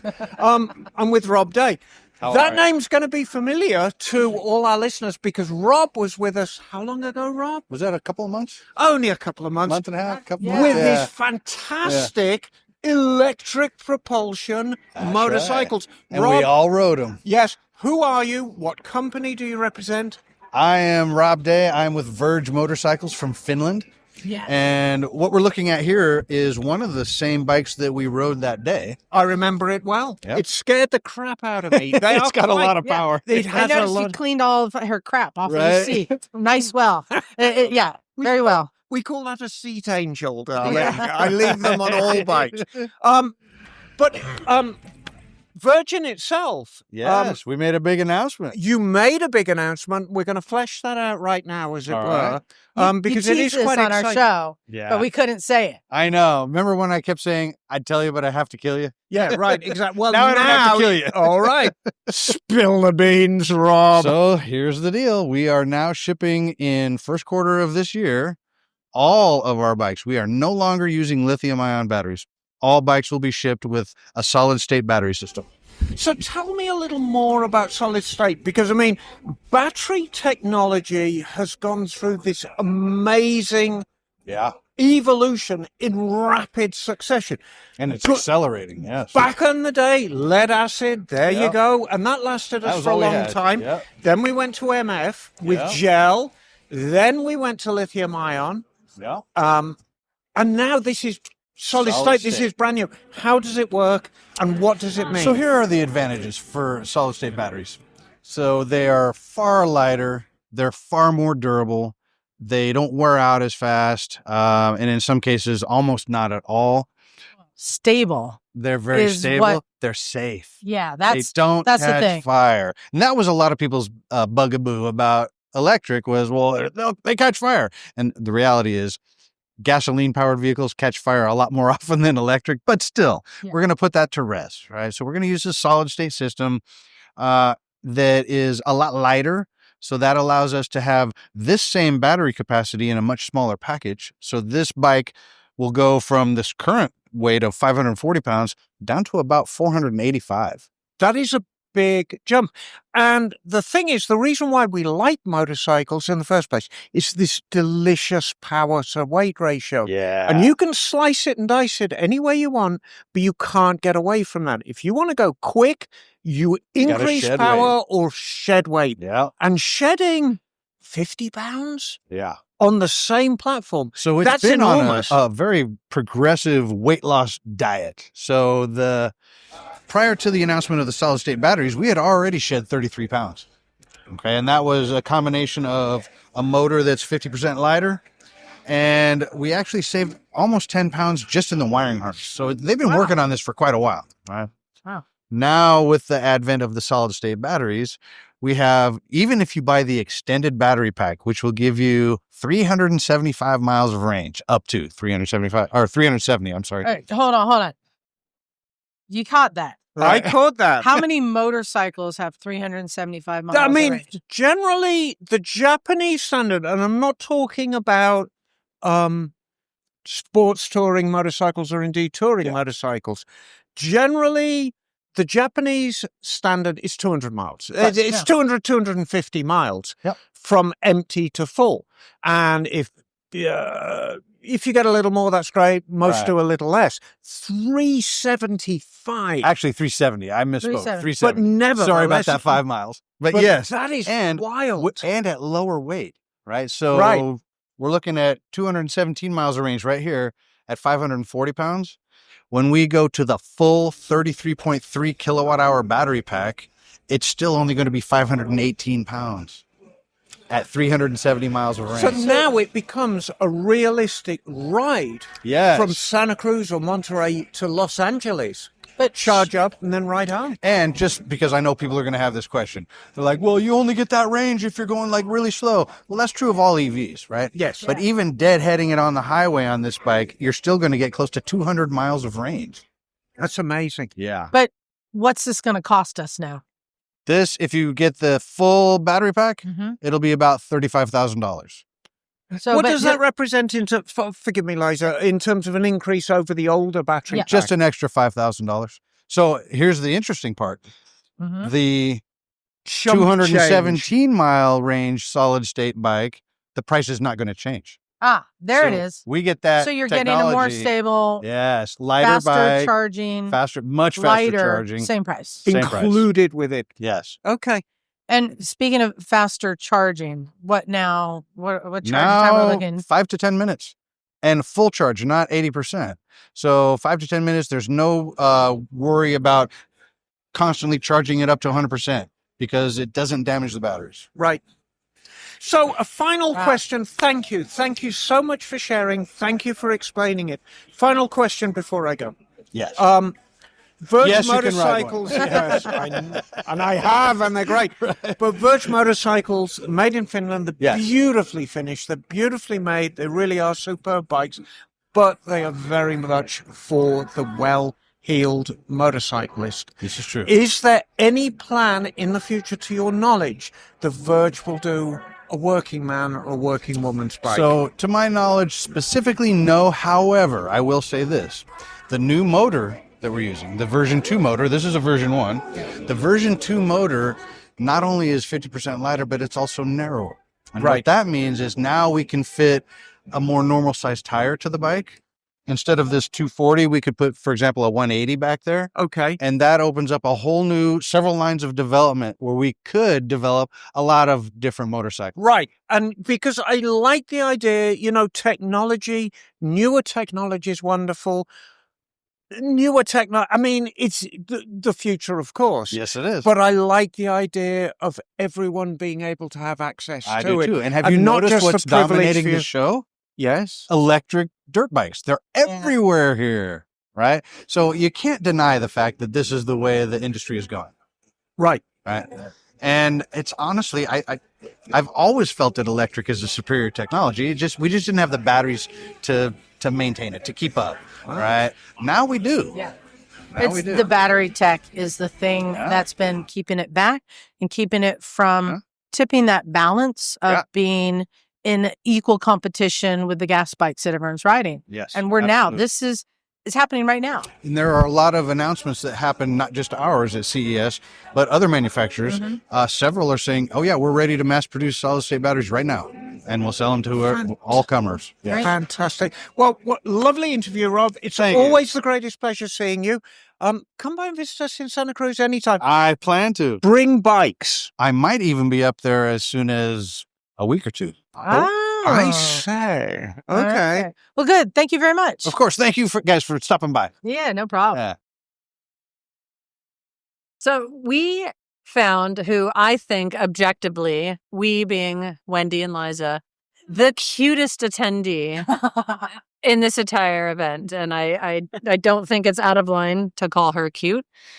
This is Whimsy and her pilot. Whimsy, you can't eat it. Whimsy finds the fluffy microphone cover to be delectable. So Jess, tell us a little bit about your adventure. We were immediately drawn to your setup because you're not just here walking her, you have her on the bike. I do. So Whimsy is my co-pilot. She is a Swiss Shepherd. She's 2.5 years old right now. And she rides in the back of my motorcycle in her K9 Moto cockpit, which is a carrier that we designed specifically for dogs so that you could take them along with you on your adventures. Yeah, my friend Haley built one on her Tiger, modeling that. That's exactly it. Yep. So we build it for riders all around the world so that they can experience and share the thrill of the ride the same way that I do with Whimsy. And right now we're on an around the world adventure. And we just completed the first leg of the trip, which took us much longer than we expected, which is always the way it is, isn't it? But we did from Guatemala up to the Arctic Ocean and then made our way down to the tip of South America in Ushuaia.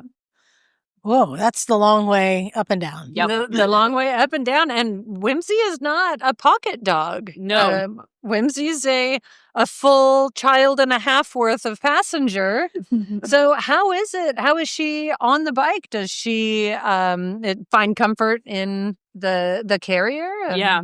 So Whimsy's a great travel companion. She leaps right up into her cockpit. She turns around and lays down. She's harnessed in, so she stays safe. So if she sees a cat or something, she doesn't like leap out of the cockpit.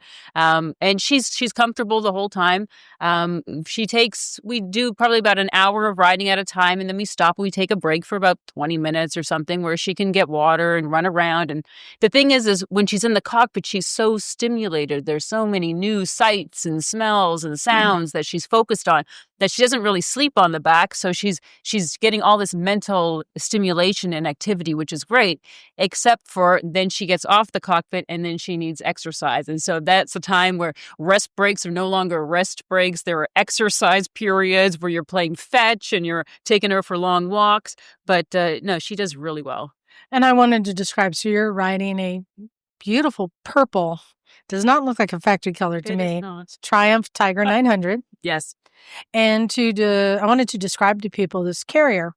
It's a flat base rack, but then it has rails around three sides, the sides and the rear, that allow you to harness the dog from, how many, 2 points? I do 3 points. So I harness her in the front. So she wears a specialized, it's called the K9 Moto harness. And it's a special harness, like a normal dog harness in the front, but it's got a long piece that goes along the back of the dog, and then there's a waist belt. And we made it specifically because we wanted to be able to harness the dog in the back, because that's what normally happens is if they're not harnessed in the back and only in the front, if you have an emergency stop or a tip over, the butt is going to want to come flying forward. And so we want to make sure that they stay nice and comfy inside. So she's harnessed in. And that way, too, it gives her some mobility, but it not a far range of mobility, so she can't go over the edge or fly forward, but she can move around a bit, kind of sit up, look around what's going on, or lie down. It's a nice setup. Yeah, and so we always we recommend using rock straps because they have a bit of bungee on one side, so that also gives them a bit more freedom to like move around and play around with when they're laying down. So she can easily shift from side to side. If she wants to shift her weight from one hip to the other, she can do that as well. You have another travel companion. How many points on his harness? No, I hold him by the collar. No, no, that travel companion is my husband, Greg, and he's the one who designed the K9 Moto cockpit. And he rides his own Triumph Tiger 900 Rally Pro, and he's always in the rear because we always have to be in the front. Whimsy does not like to be behind anybody, so we're always in the lead. And so he rides behind, and he carries the camping equipment, and he does all of the filming for us. I have to ask a question that everybody thinks and so few ask. How do you pay for this? Did you win the lottery? Oh, I wish. So roughly is our business. So roughly we do the K9 Moto cockpit, and we also create all of the dog gear that Whimsy is wearing right now.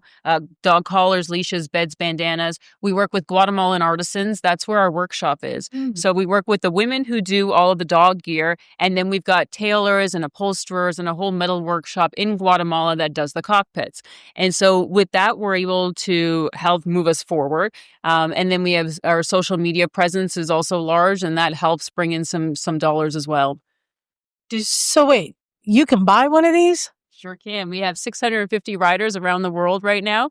You can buy it off the shelf so we have 5 different sizes. So it depends on what size your dog is. And we have a whole sort of sizing guide that you can use to determine the right size for it, because you want to make sure we sort of think of it like a helmet. You want it to be snug, but not like too tight and not too loose. That way there's not too much movement and the dog is comfortable. So 5 sizes. We've got the nano for less than 20-pound dogs.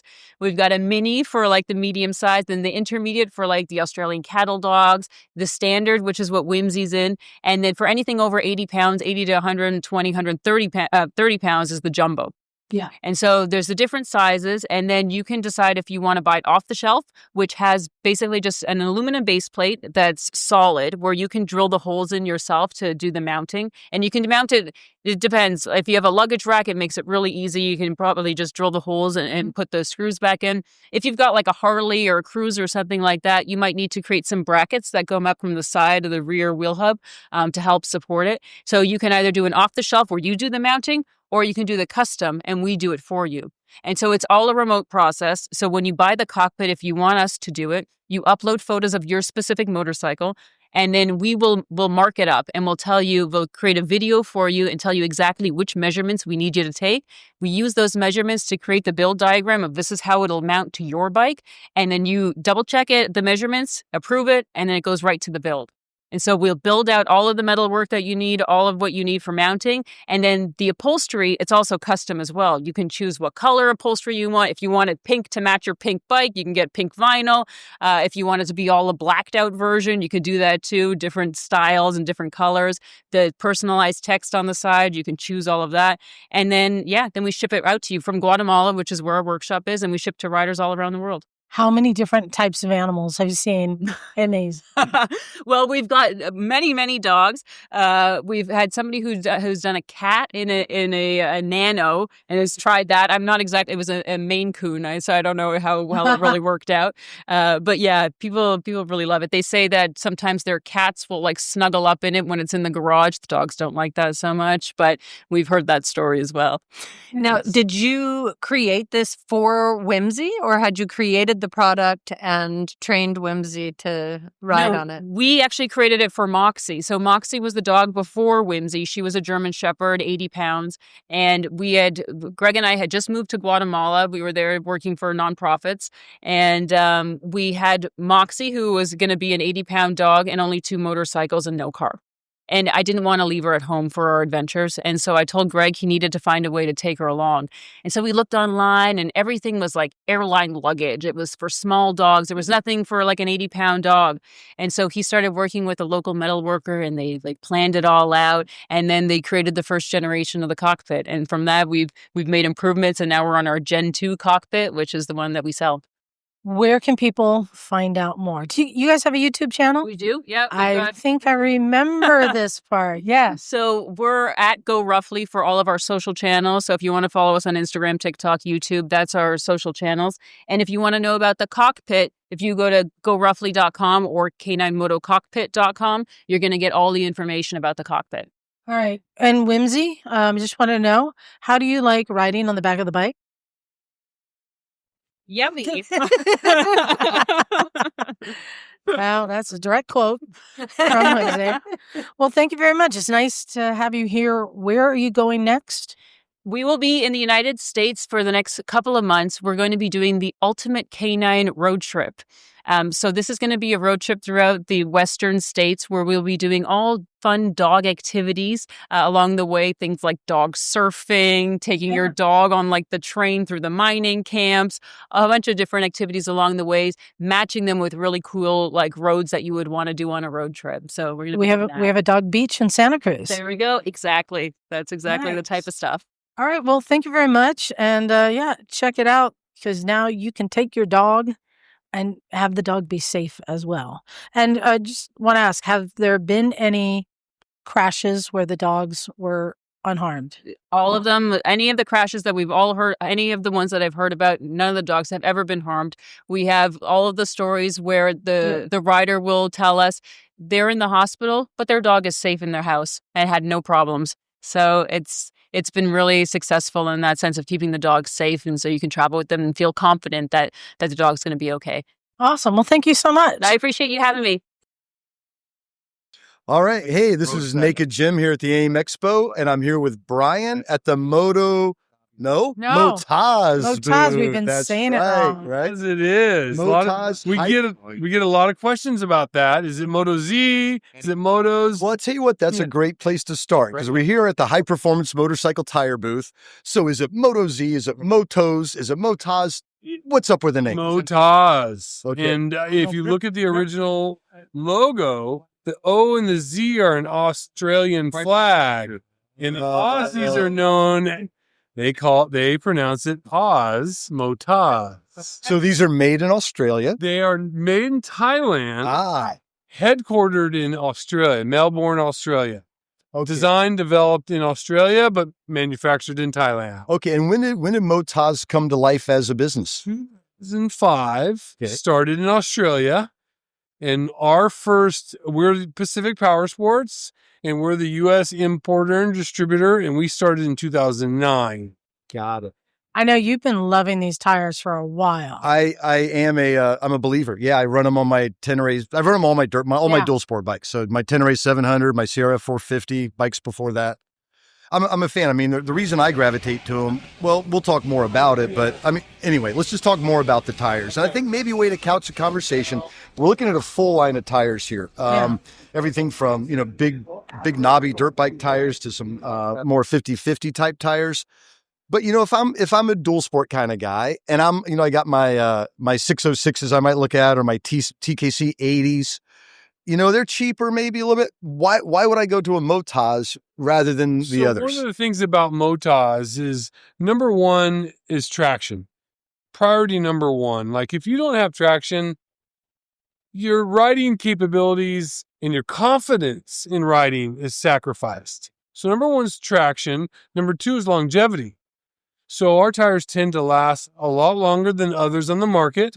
So if you look at price per mile, we're price competitive with most of our competitors. Obviously, there's less expensive tires out there, but if you look at price per mile, we're really, really competitive and less than some others on the market. That's really I noticed. So when I got my Tenere 700, I rode to see a friend in Montana and back. Put about 3,000 miles on the bike. The tires don't look hardly worn at all. It's shocking. And these are aggressive dirt bike kind of tires. I want to say for a lot of us who ride primarily street, we're talking about traction, which is friction on the street, which is usually related to the rubber compounds. Correct. But on dirt bike tires, it's something completely different, right? Well, if you're riding in rocks or hard terrain, you still need that traction. And the one thing that really sets us apart being made in Thailand is the use of natural rubber.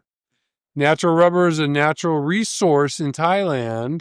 And so a large percentage of the compound that we use in our tires is natural rubber, and that's just traction.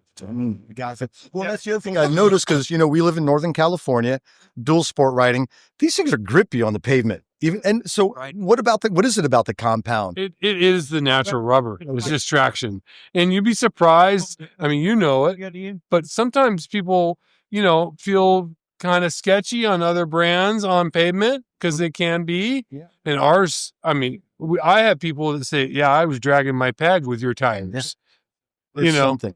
So I've always gone with, I think, kind of the old maybe flagship, I don't know, but the Tractionator tires. That means a heavy duty carcass. Okay. So most of our range are Tractionator tires. So I get customers say, hey, I want a Tractionator. I'm like, okay, which one? We have a GPS, we have a Tractionator Adventure, Tractionator Dual Venture, Tractionator Rals. So there's a whole gamut of Tractionator tires. Yeah. So what are the new tires you guys have at the moment? Is the Tractionator Outback Race. Okay. And that was developed with the Australian Adventure Tour Group. And the guys that run that in Australia are ex-Dakar champions. And so they developed this tire using this tire in all their tour and fleet bikes. And it's also now being used by the privateer teams in Dakar. As we speak, Dakar is running, and we have several bikes in Dakar that are using our tires. It wasn't Skylar Howes, was it? No. Okay, because I saw his knobbies rip off the other day. No, that's a Michelin. I'd like to ask, because we got an array of tires here, and I've always thought of the Tractionator, Motoz, dirt bike. Yeah. But we're coming down here. This is not dirt bike. Oh, no, we have a gamut. Normally when I'm talking to a customer, I ask them, okay, what's your mix between dirt and street? Yeah. So let's talk about that, because we say 80-20 all the time, 50-50, and a lot of people may not know what that means. So I ask them, number one, what's your mix between dirt and street? Number two, how important is dirt traction? And they're like, okay, most of my riding is 80% dirt. then I steer them this direction. But if they're saying I'm mostly street, but I want to hit a gravel road, then the GPS, tractionator GPS is the way to go. That's what we consider our 50-50 tire. Okay. So it's really comfortable, smooth, quiet on pavement. This is a 50-50. This looks like a street tire. But you can see, look at the lug. So it's also the tread pattern. Tread pattern. And I may be incorrect, but is this one of the models that you can reverse? The rear is bi-directional. Right. Okay. Yes. Now the front is directional. The rear, 50-50 one direction. You'll see it on the sidewall. 50-50 one direction, or a little bit more off-road the other direction. And I would call that maybe 60 dirt. Right. Okay. And then if we want to go a little bit more in the dirt realm, like, okay, yeah, I want better dirt traction. Maybe 70% of my time is in the dirt, or 60, whatever. Then we steer them to the Tractionator Adventure and Tractionator Dual Venture. And that's going to be a little bit, we consider this 70% dirt. The cool thing about the Tractionator Tractionator Dual Venture, it is not directional. So when it starts to cup, which is called heel toe wear, which is natural for any knobby on pavement use, it can be flipped to extend the life. Tricky. Extend the life. Saved your money right there. You just doubled the life of the tire. Yeah. Amazing. Yeah. And there's something else maybe you could educate us a little bit more about. So one of the reasons I'm utterly hooked on these tires is I've ridden flats out of bad spots before, right? Because you can either, the last one was on my Tenere 700 rear tire, right? This and it was a happens nail. to you a lot. Oh gosh. Well, I go places where this happens. And it was actually back in the Sierras, and it was Baby Head Rocks where I was at. So I either had the choice to try to change my rear adventure bike tire in the rocks or limp it back to camp about 4 miles away. I limped it back, never broke bead, and I was able to ride it out. And I've had this happen on my 450. I've done this. So, and I can't tell you what that means to be able to limp your bike back to camp versus being in the middle of the woods. So one thing, and I'll answer that, is our tires, Tractionator tires, have a stronger carcass. And so we use a higher grade of a ply weave. When you say carcass, let's take a step back. What actually is the carcass on a motor? The carcass is like the basis of the tire under the knob. Okay. So the whole tire itself, the construction of the plies, is use a better denier on the ply weave. So if you have a stronger base, you're able to do what you're able to do. All right. Yeah, good to know. Yeah. It does make it a little bit more challenging to fit the tire back on sometimes, but it's well worth the effort. So if if you have the tricks to mount tires, you can, it's not any harder than some of the... I just suck at mounting tires. So then you're going to suck on every one of them. All bicycles we name. Yeah, that's okay. That's okay. So what are your favorite tires out of this group? What tires do you run on your bikes? What tires? Okay, so the next step is the rowels, and that's what we consider an 80% dirt. And on my KTM 890 Adventure R, I ride I ride pavement to get to dirt. Yeah. So that's my go-to on my KTM 890. I have a Cove 450 Rally. In this combo back here is the Tractionator Enduro IT, and the Enduro ST 9100 Fatty front, and that's my go-to on my Cove. You know, when I've seen, you see in movies, somebody on a dirt bike who's running from the police, and they do these amazing chase scenes, and I'm like, oh God, not on knobbies, like they're gonna slide out.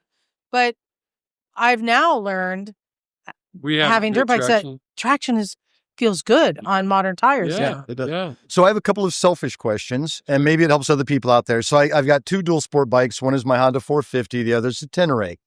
So and I do kind of two types of riding. Shortly, we're going to be down at Johnson Valley camping for a few days, doing some riding during King of the Motos. Yeah. So what would because I just put a set on, I'm not going to tell you what they are. What are my ideal tires for both sand and hard rock? I would say that Enduro IT. That's that you're talking about your 450. Yeah, for the 450. Enduro IT 120 9018 and the Enduro ST front and a 9100 21 Fatty. That is the go-to for 450s, 500s, dual sport, off-road. It is. It could be down in the desert. If I'm up in the Sierras, doesn't matter. That's the tire. Everywhere. Awesome. Very well. do you recommend moose? So Yeah. these tires are tube type tires. Okay. We like tubes. We have a line of tubes that are really good, natural rubber tubes, 100% natural rubber tubes. However, I do know a lot of people that run moose, and there's no issues with it. Okay. I've run a moose on my front on my Kobe. So it's very, no problems. Yeah. Okay. You just got to get the proper fitting moose. Right. Okay. But yeah, I'm going to mention that in ROT, but all of these tires are all DOT. So if you're a dual sport, you got a plate on your bike, no problem hitting the pavement to get to dirt. Yeah. Because they're DOT. Some areas, DOT doesn't really, they don't enforce it, but in some areas they do. So and I want to jump real quick because we're running out of time. There's another product. I know, in this booth. This is at the same booth, Yeah. and I think we're all familiar with this. Let's one. move over here because So this it's the only one as far as I'm concerned. Yeah, Barkbusters has been around for 40 years. They were the pioneer of handguards back in the 80s. And so you're running the woods and bashing trees, you needed the aluminum, you needed hand protection. And so it has developed, it is an Australian-made product, which most people don't realize. And we have a full gamut of, so one thing that's very, very unique about Barkbusters is we have over 140 application-specific models. So if your Yamaha T7, a universal kit doesn't fit because you got master cylinders, you got mirrors. There's a lot on there. But we have a kit for that bike. Yeah. And it comes with all the parts and components to fit properly. It's actually on my bike. Oh, and it fits brilliantly. Fits perfectly. Yeah. And so people don't realize the Barkbuster is the only one in the world that has model specific kits and they'll fit right. Interesting. Yeah, which is huge because, in old dirt bikes, it was simple. A lot of real estate, a lot of room. But more and more, there's you can't really move controls around much anymore. Yeah, you're right. So what our kits entail are called a hardware kit. It's a 2-point mount. See, that's one part. And then the second part is all the plastics available. They're all universal. So you can go with our VPS plastic, which is the most popular. And we have a gamut of colors in the VPS, or you go with the Storm, which has more coverage, and that's available in black or white. So one thing I'm just going to ask: any plans? Do you know for Barkbusters doing integrated turn signals into the handguards? Absolutely, yes. Good question. The new BMW 1300 with integrated. We have a kit that has sequential LED lights included with the kit. And then we also have separate standalone LED lights that can be mounted onto the plastic. So those are available. Those are options as well. Yeah, fascinating. Good. But this is like one of those things, you got the secret, you don't change a thing because it works. Because it works. And I'll tell you how many people that have broken levers and go, I should have used Barkbusters. Nothing ruins your dirt bike day like a broken clutch lever. And some of the clutch levers, OEM clutch lever replacements are $160 and up in some regards. Not to mention your hand getting whacked by a bush or a tree. And also coverage from the elements. Yeah. Oh, for sure. Yeah. Wind, bugs, cold. Well, I run handguards on my street bikes too for just that reason. Just for that protection. Yeah. All right. So this is your chance for a plug. If people want to find out more, Barkbusters, Motoz, where do they go? Okay. So for Barkbusters, Motoz, go to PacificPowersports.com. We're the U.S. importer for both brands. And from there, obviously, we have a shopping cart on our site, but we also have a dealer locator. We have 500 plus dealers across the country, and you can plug in your zip code, and it'll give you a list of dealers in your area. Well, I will give a shout out to Santa Clara Cycle Accessories. Oh, yes. Right? Yeah, Doug and company. Doug was here earlier. Yeah. It was great to see him. Yeah, and that's where my tires come from. Yeah, so perfect. Right on. Yeah.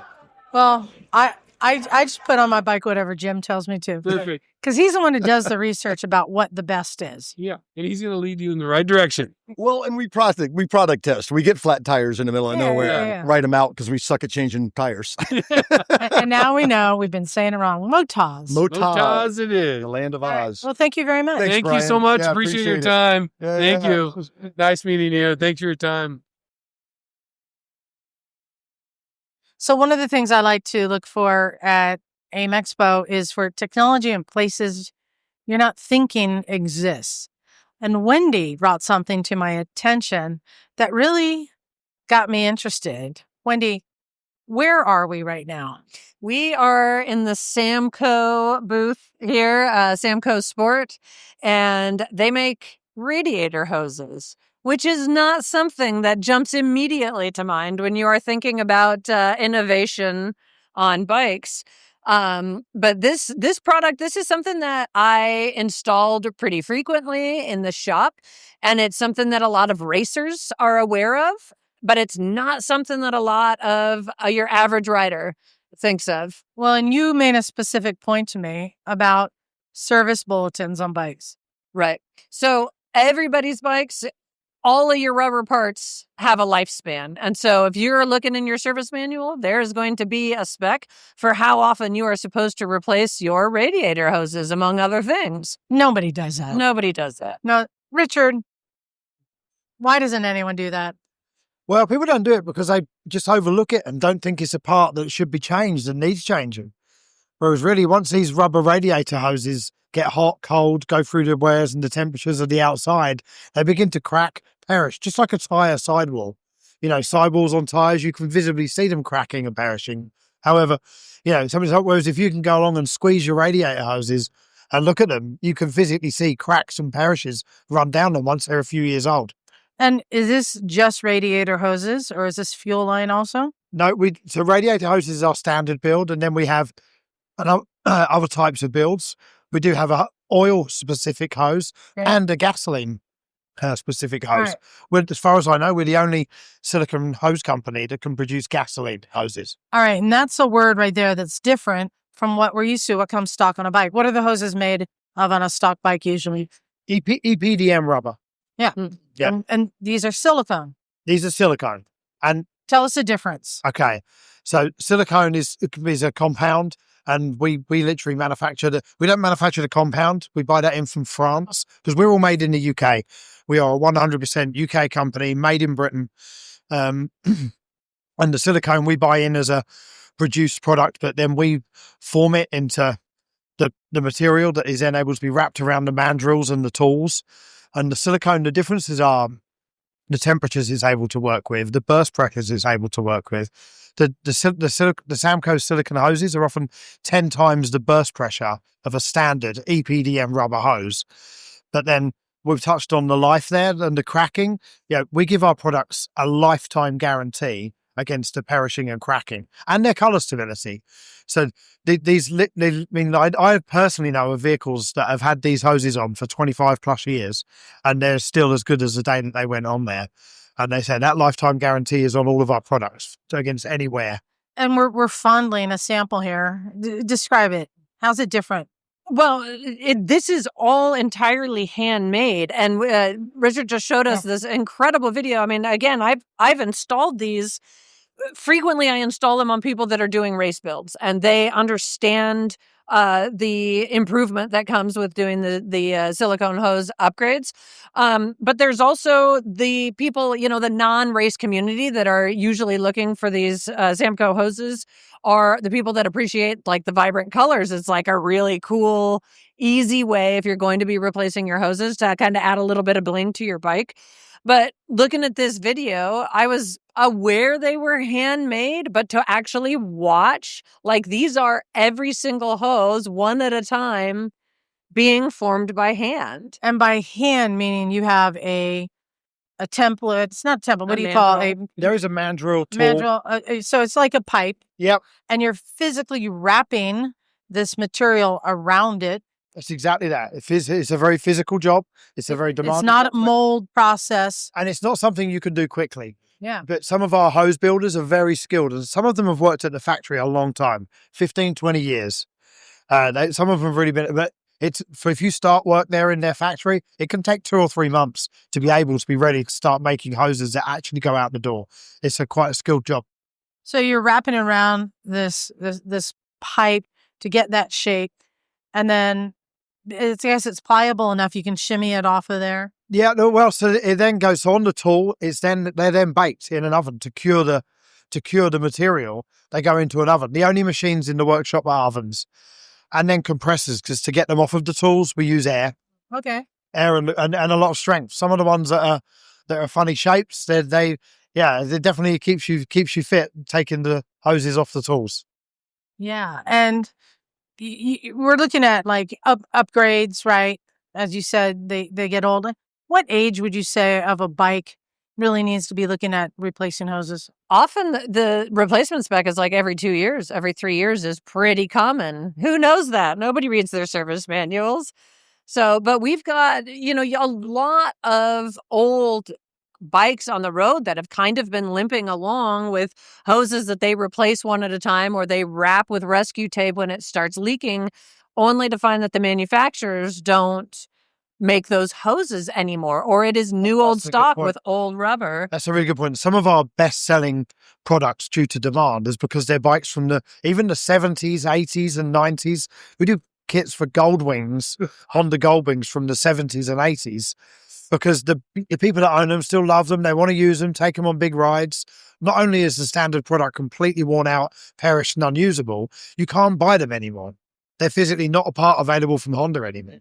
So we make those kits, and then they're now available. And they don't have to come in the blingy colours. We actually have 20 colour options. So on things like the Goldwing, we do like a satin black finish, so it even looks like it's original. Or we do a gloss black, or you can of course do colours to match as well. Nice. We're looking at a whole bunch of samples here, and yeah, all different colors. You've even got camo. We do have some camouflage options, and it can get crazy. We have four or five standard camouflage options, but then you can actually also go completely wild. We do a custom camo option where you can tell us out of which of our colors you want to pick it out in. And so a lot of our colors are all standard one price. We have a selection of hoses that come at a slight premium, and then the camouflage colors are all around a 35% premium if you want to go into the camouflage, because we talked about them being handmade. All of that, you're looking at the camouflage hoses with me now. Each of those pieces are cut out and molded in and rolled in by hand. And you have complete kits, right? Where somebody can order a kit and refurbish all of the hoses on their bikes. Absolutely correct. We do complete replacement hose kits, but then every single hose does have I'll show you now. I can put on here. You see, every hose does also have a part number on it. So if you do order a hose set, and let's say it's a race bike, and we all know it happens, sometimes race bikes do hit the deck and they just take a tumble. So any product is also individually replaceable if it was damaged in a crash or something like that. Nice. Wendy, what kind of rider do you think should be looking at this as an upgrade on their bike? There are a handful of components when I am talking to customers. Say, you know what, there's not really a reason for you, Joe Blow, to pull your stock shock off, for example. But when it's time to replace it, go for the upgrade. And this is one of those products that, you got a few good years out of your hoses. If you got more than a few years out of your hoses, you're living on borrowed time. This is your next purchase. Don't bother buying the whole collection of OEM hoses at that point. Go ahead and get the Samco kit, upgrade the entire bike. That is a lifetime investment into the quality of the bike. Absolutely. And often there's not much price difference. Sometimes we actually come out less than OEM, depending on the manufacturer. Especially if it doesn't exist. If it doesn't exist, there's a good people price. Are going on eBay to buy a 20-year-old one. Yeah, they're buying, exactly right. They're buying, so that's it. Well, the big question is, how does somebody find out more? How do they buy this? We have a few options of buying over here in the US. We distribute a good selection of our parts through Parts Unlimited, and then we also do some dealer direct parts because they don't take the entire range. And then especially for like some of these older niche models, that are going to not sell so through like some of the later models. So, but we have a good range of people that get these. If you get on, we have a lot of distributors out here selling. We have listeners around the globe. Okay. So can people go directly to your website? People can go directly to our website, which is racebikebits.com. With a Z, should I say. Racebikebits.com. Z.com. And if their bike is not listed? If their bike is not listed, we're always open to look at making new models. We're here talking with Wendy about a new model right now, the FJR 1300. Oh, God, got to keep that one going. Yeah, and hey, look, it turns out she has quite the collection. Yeah. But at the same time, from discussing it here, that bike has now come up in 3 separate conversations this weekend alone. Wow. And the problem are the OEM hoses on them are weeping, failing, and they need changing. And the parts are they are available still for sale, should I say, but they're over $300 for a stock set of hoses. So we're looking at bringing out a new kit for that bike right now. So making new kits for new models is what we do. When I started this out, I've been doing this 20 years now. Yeah. We've produced over 800 hose kits that I've personally been involved in developing and bringing out all the new models, templates, and tools. Are you the head rapper? I'm not the head rapper. I like that though. No, it's what I've been doing it over 20. In May, I'm 21 years doing this. So, but the factory in the UK has been going for over 30 years now, and it's all we do. We just make silicone radiator hoses. We don't try and dabble into any other market. We are a silicone radiator hose manufacturer. Well, I'm going to be at the TT this summer. Might I see some of these hoses out there? Absolutely correct. I've been fortunate enough to be taken to the TT by the owner of Samco Sports Factory on a few occasions. And actually, I believe that pretty much every single bike we saw take off from the grid, bar a few, had Samco Sport hoses fitted to them. We supply Michael Dunlop, John McGuinness. He's here. Have you seen him? I'm looking. John McGuinness. Well, he's here. I'll call him in a minute then. Are you kidding me? Okay. No, Hold I'm on. not kidding you. Hold on. I want to meet John McGuinness. Okay. Go check out Samco hoses. It's Race Bike Bits with a Z at the end, BITZ. And I think I'm going to go meet John McGuinness. Thank you so much. I appreciate it. Hey, it's been absolutely great meeting you and lovely talking to you about it. Yeah, thank you. So continuing along here at AimExpo, with simple things, with interesting technology you might have missed if you just walked on by. Jim, tell us where we're at. We are at Tuff Jug. Not jugs, but singular jug. Which is another nickname for Miss Emma. True. But again, it's a booth that just looks like, hey, there's a booth with refueling jugs. If you've seen them, you're a dirt bike rider, you race dirt bikes. This is the big jug you turn upside down, slam gas into your bike as fast as you can till it flows out the top, put the cap back on, and off and racing you're going. So how different could you make one of these things? I don't know. Yeah. Jason, tell us what you have here.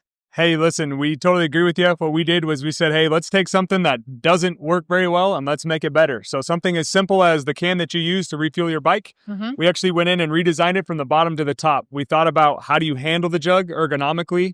How do you actually hold the jug? How do you pour with the jug? And then most importantly, how do you keep the fluids where they're supposed to be, right? So the main technology that we have that our competitors don't have is instead of overflowing, it actually stops before it overflows. So think about like when you're at the fuel station, right? Yeah. You don't want that to leak all over the place. So these babies will stop before they overflow. But it just looks like a regular gas jug.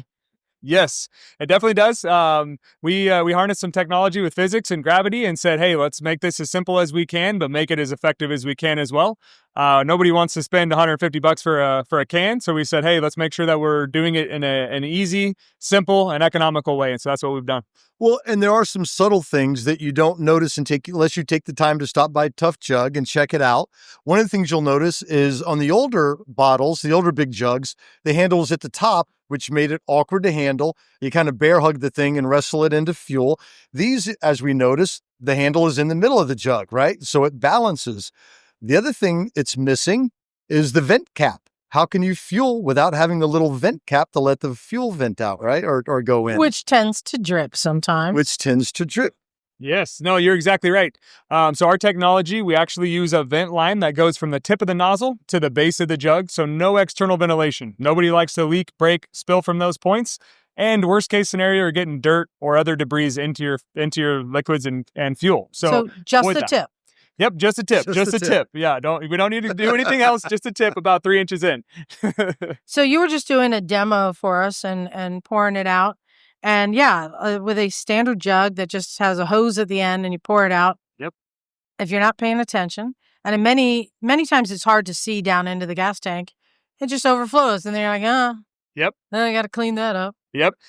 So a lot of different consequences from that, right? Either you smell like gas, your bike smells like gas, you start to lose the decals on the side of your bike or your vehicle. Who wants that? Nobody wants that, right? So rather than we get some guys in here that are like, yeah, but let me show you how I've learned over 20 years how to pour this thing. And we're like, well, what if you just didn't have to learn how to pour this thing and just actually poured it and it worked like it was supposed to? So can you explain the magic? Yes. So the magic is physics. So we essentially create a vacuum. In order for something to escape from a restricted container, you have to introduce something else. Typically, for liquid to get out, that's air to get in. So what we do is we control how much air gets in, and that controls how much fluid gets out. So basic fluid dynamics and physics allows us to stop before it overflows. And it seems like a pretty simple system, right? It's not complicated. Basically, you just have one kind of tube going back into the jug that does the physics. No batteries required, as we say. The other thing I like, you've got a couple different jugs here. I've seen races before where the guys ride into the pits and this guy runs over, they flip open the cap, and he shoves this gas tank with this giant nozzle down in, glug, glug, glug, glug, glug, done, shoot, and off. Yep. You've got one that looks like that. Yeah, very similar. So we call it the ripper cap because it rips. Spring-loaded cap option. So when you pull into the pits, or really anybody that's refilling, when you pull in, it's a spring-loaded cap, and you don't have to worry about, hey, is it overflowing, or do I need a gallon or a gallon and a quarter? Pop that baby down, spring-loaded. When it hits the bottom, it shuts off. So now you're refilling at your stops, or even anywhere is that much easier.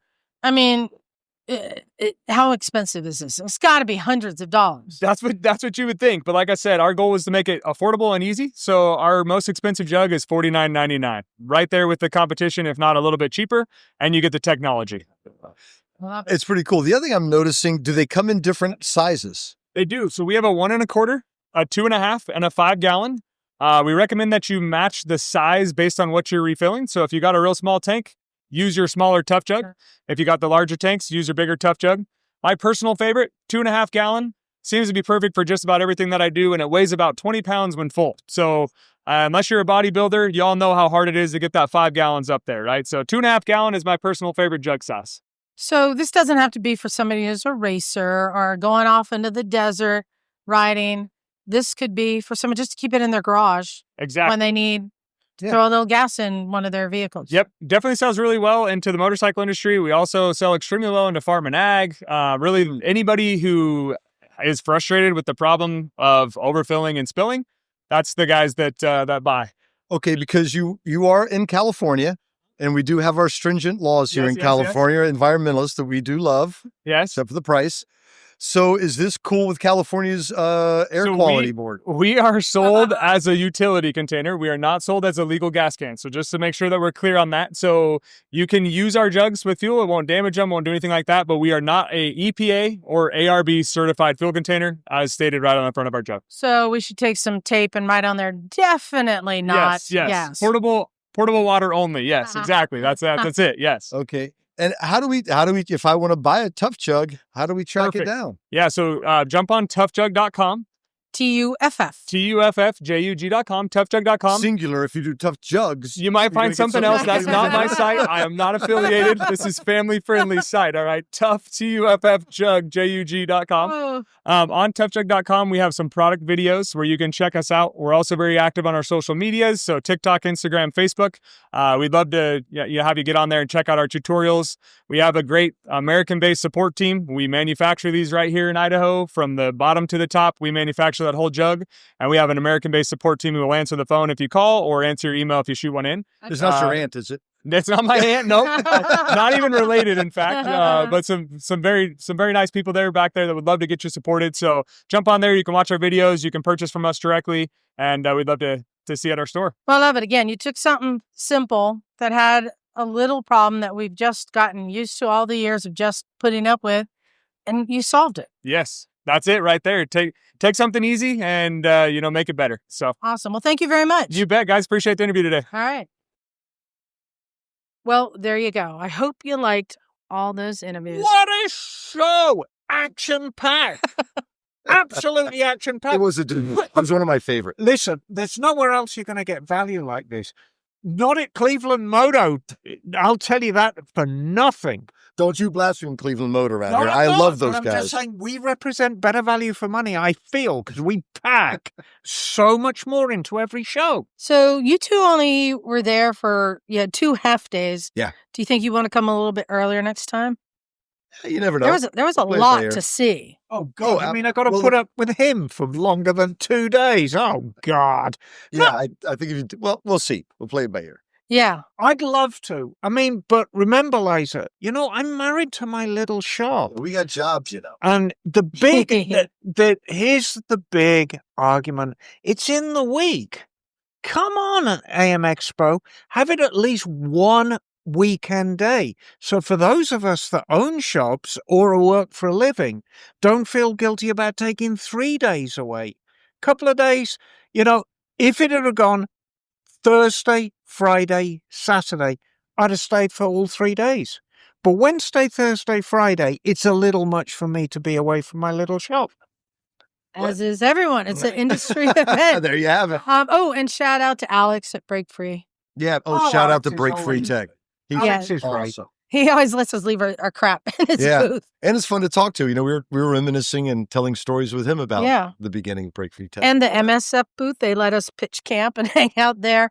So many fun, nice people. I wish it was open to the public like it used to be, but it's always great to go and see old friends and new things. So yeah, I'm looking forward to next year. Long Beach Airport. What a sweet, cool little local airport. Yeah, it was just a really good few days. It was mellow. It was nice being away. Boy, it's always nice to come home, though, isn't it? Great. Well, thanks for listening. Go to motorcyclesandmisfits.com. Find our links to everything. Do it now. No T-shirts available because I'm working on the new design. And when you see this new design, it's going to flatten your eyeballs. I'm telling you right now. You can melt them. All right. You can send us an email at motorcyclesandmisfits@gmail.com. We want to hear from you, especially if you know of any innovation in simple designs. We want to hear about that. All right. We would love that. Time to get out of here. Thanks, everyone. This is Liza. Take a Jim, son. Emma, darling. Stubby John. And we are out of here. Cool.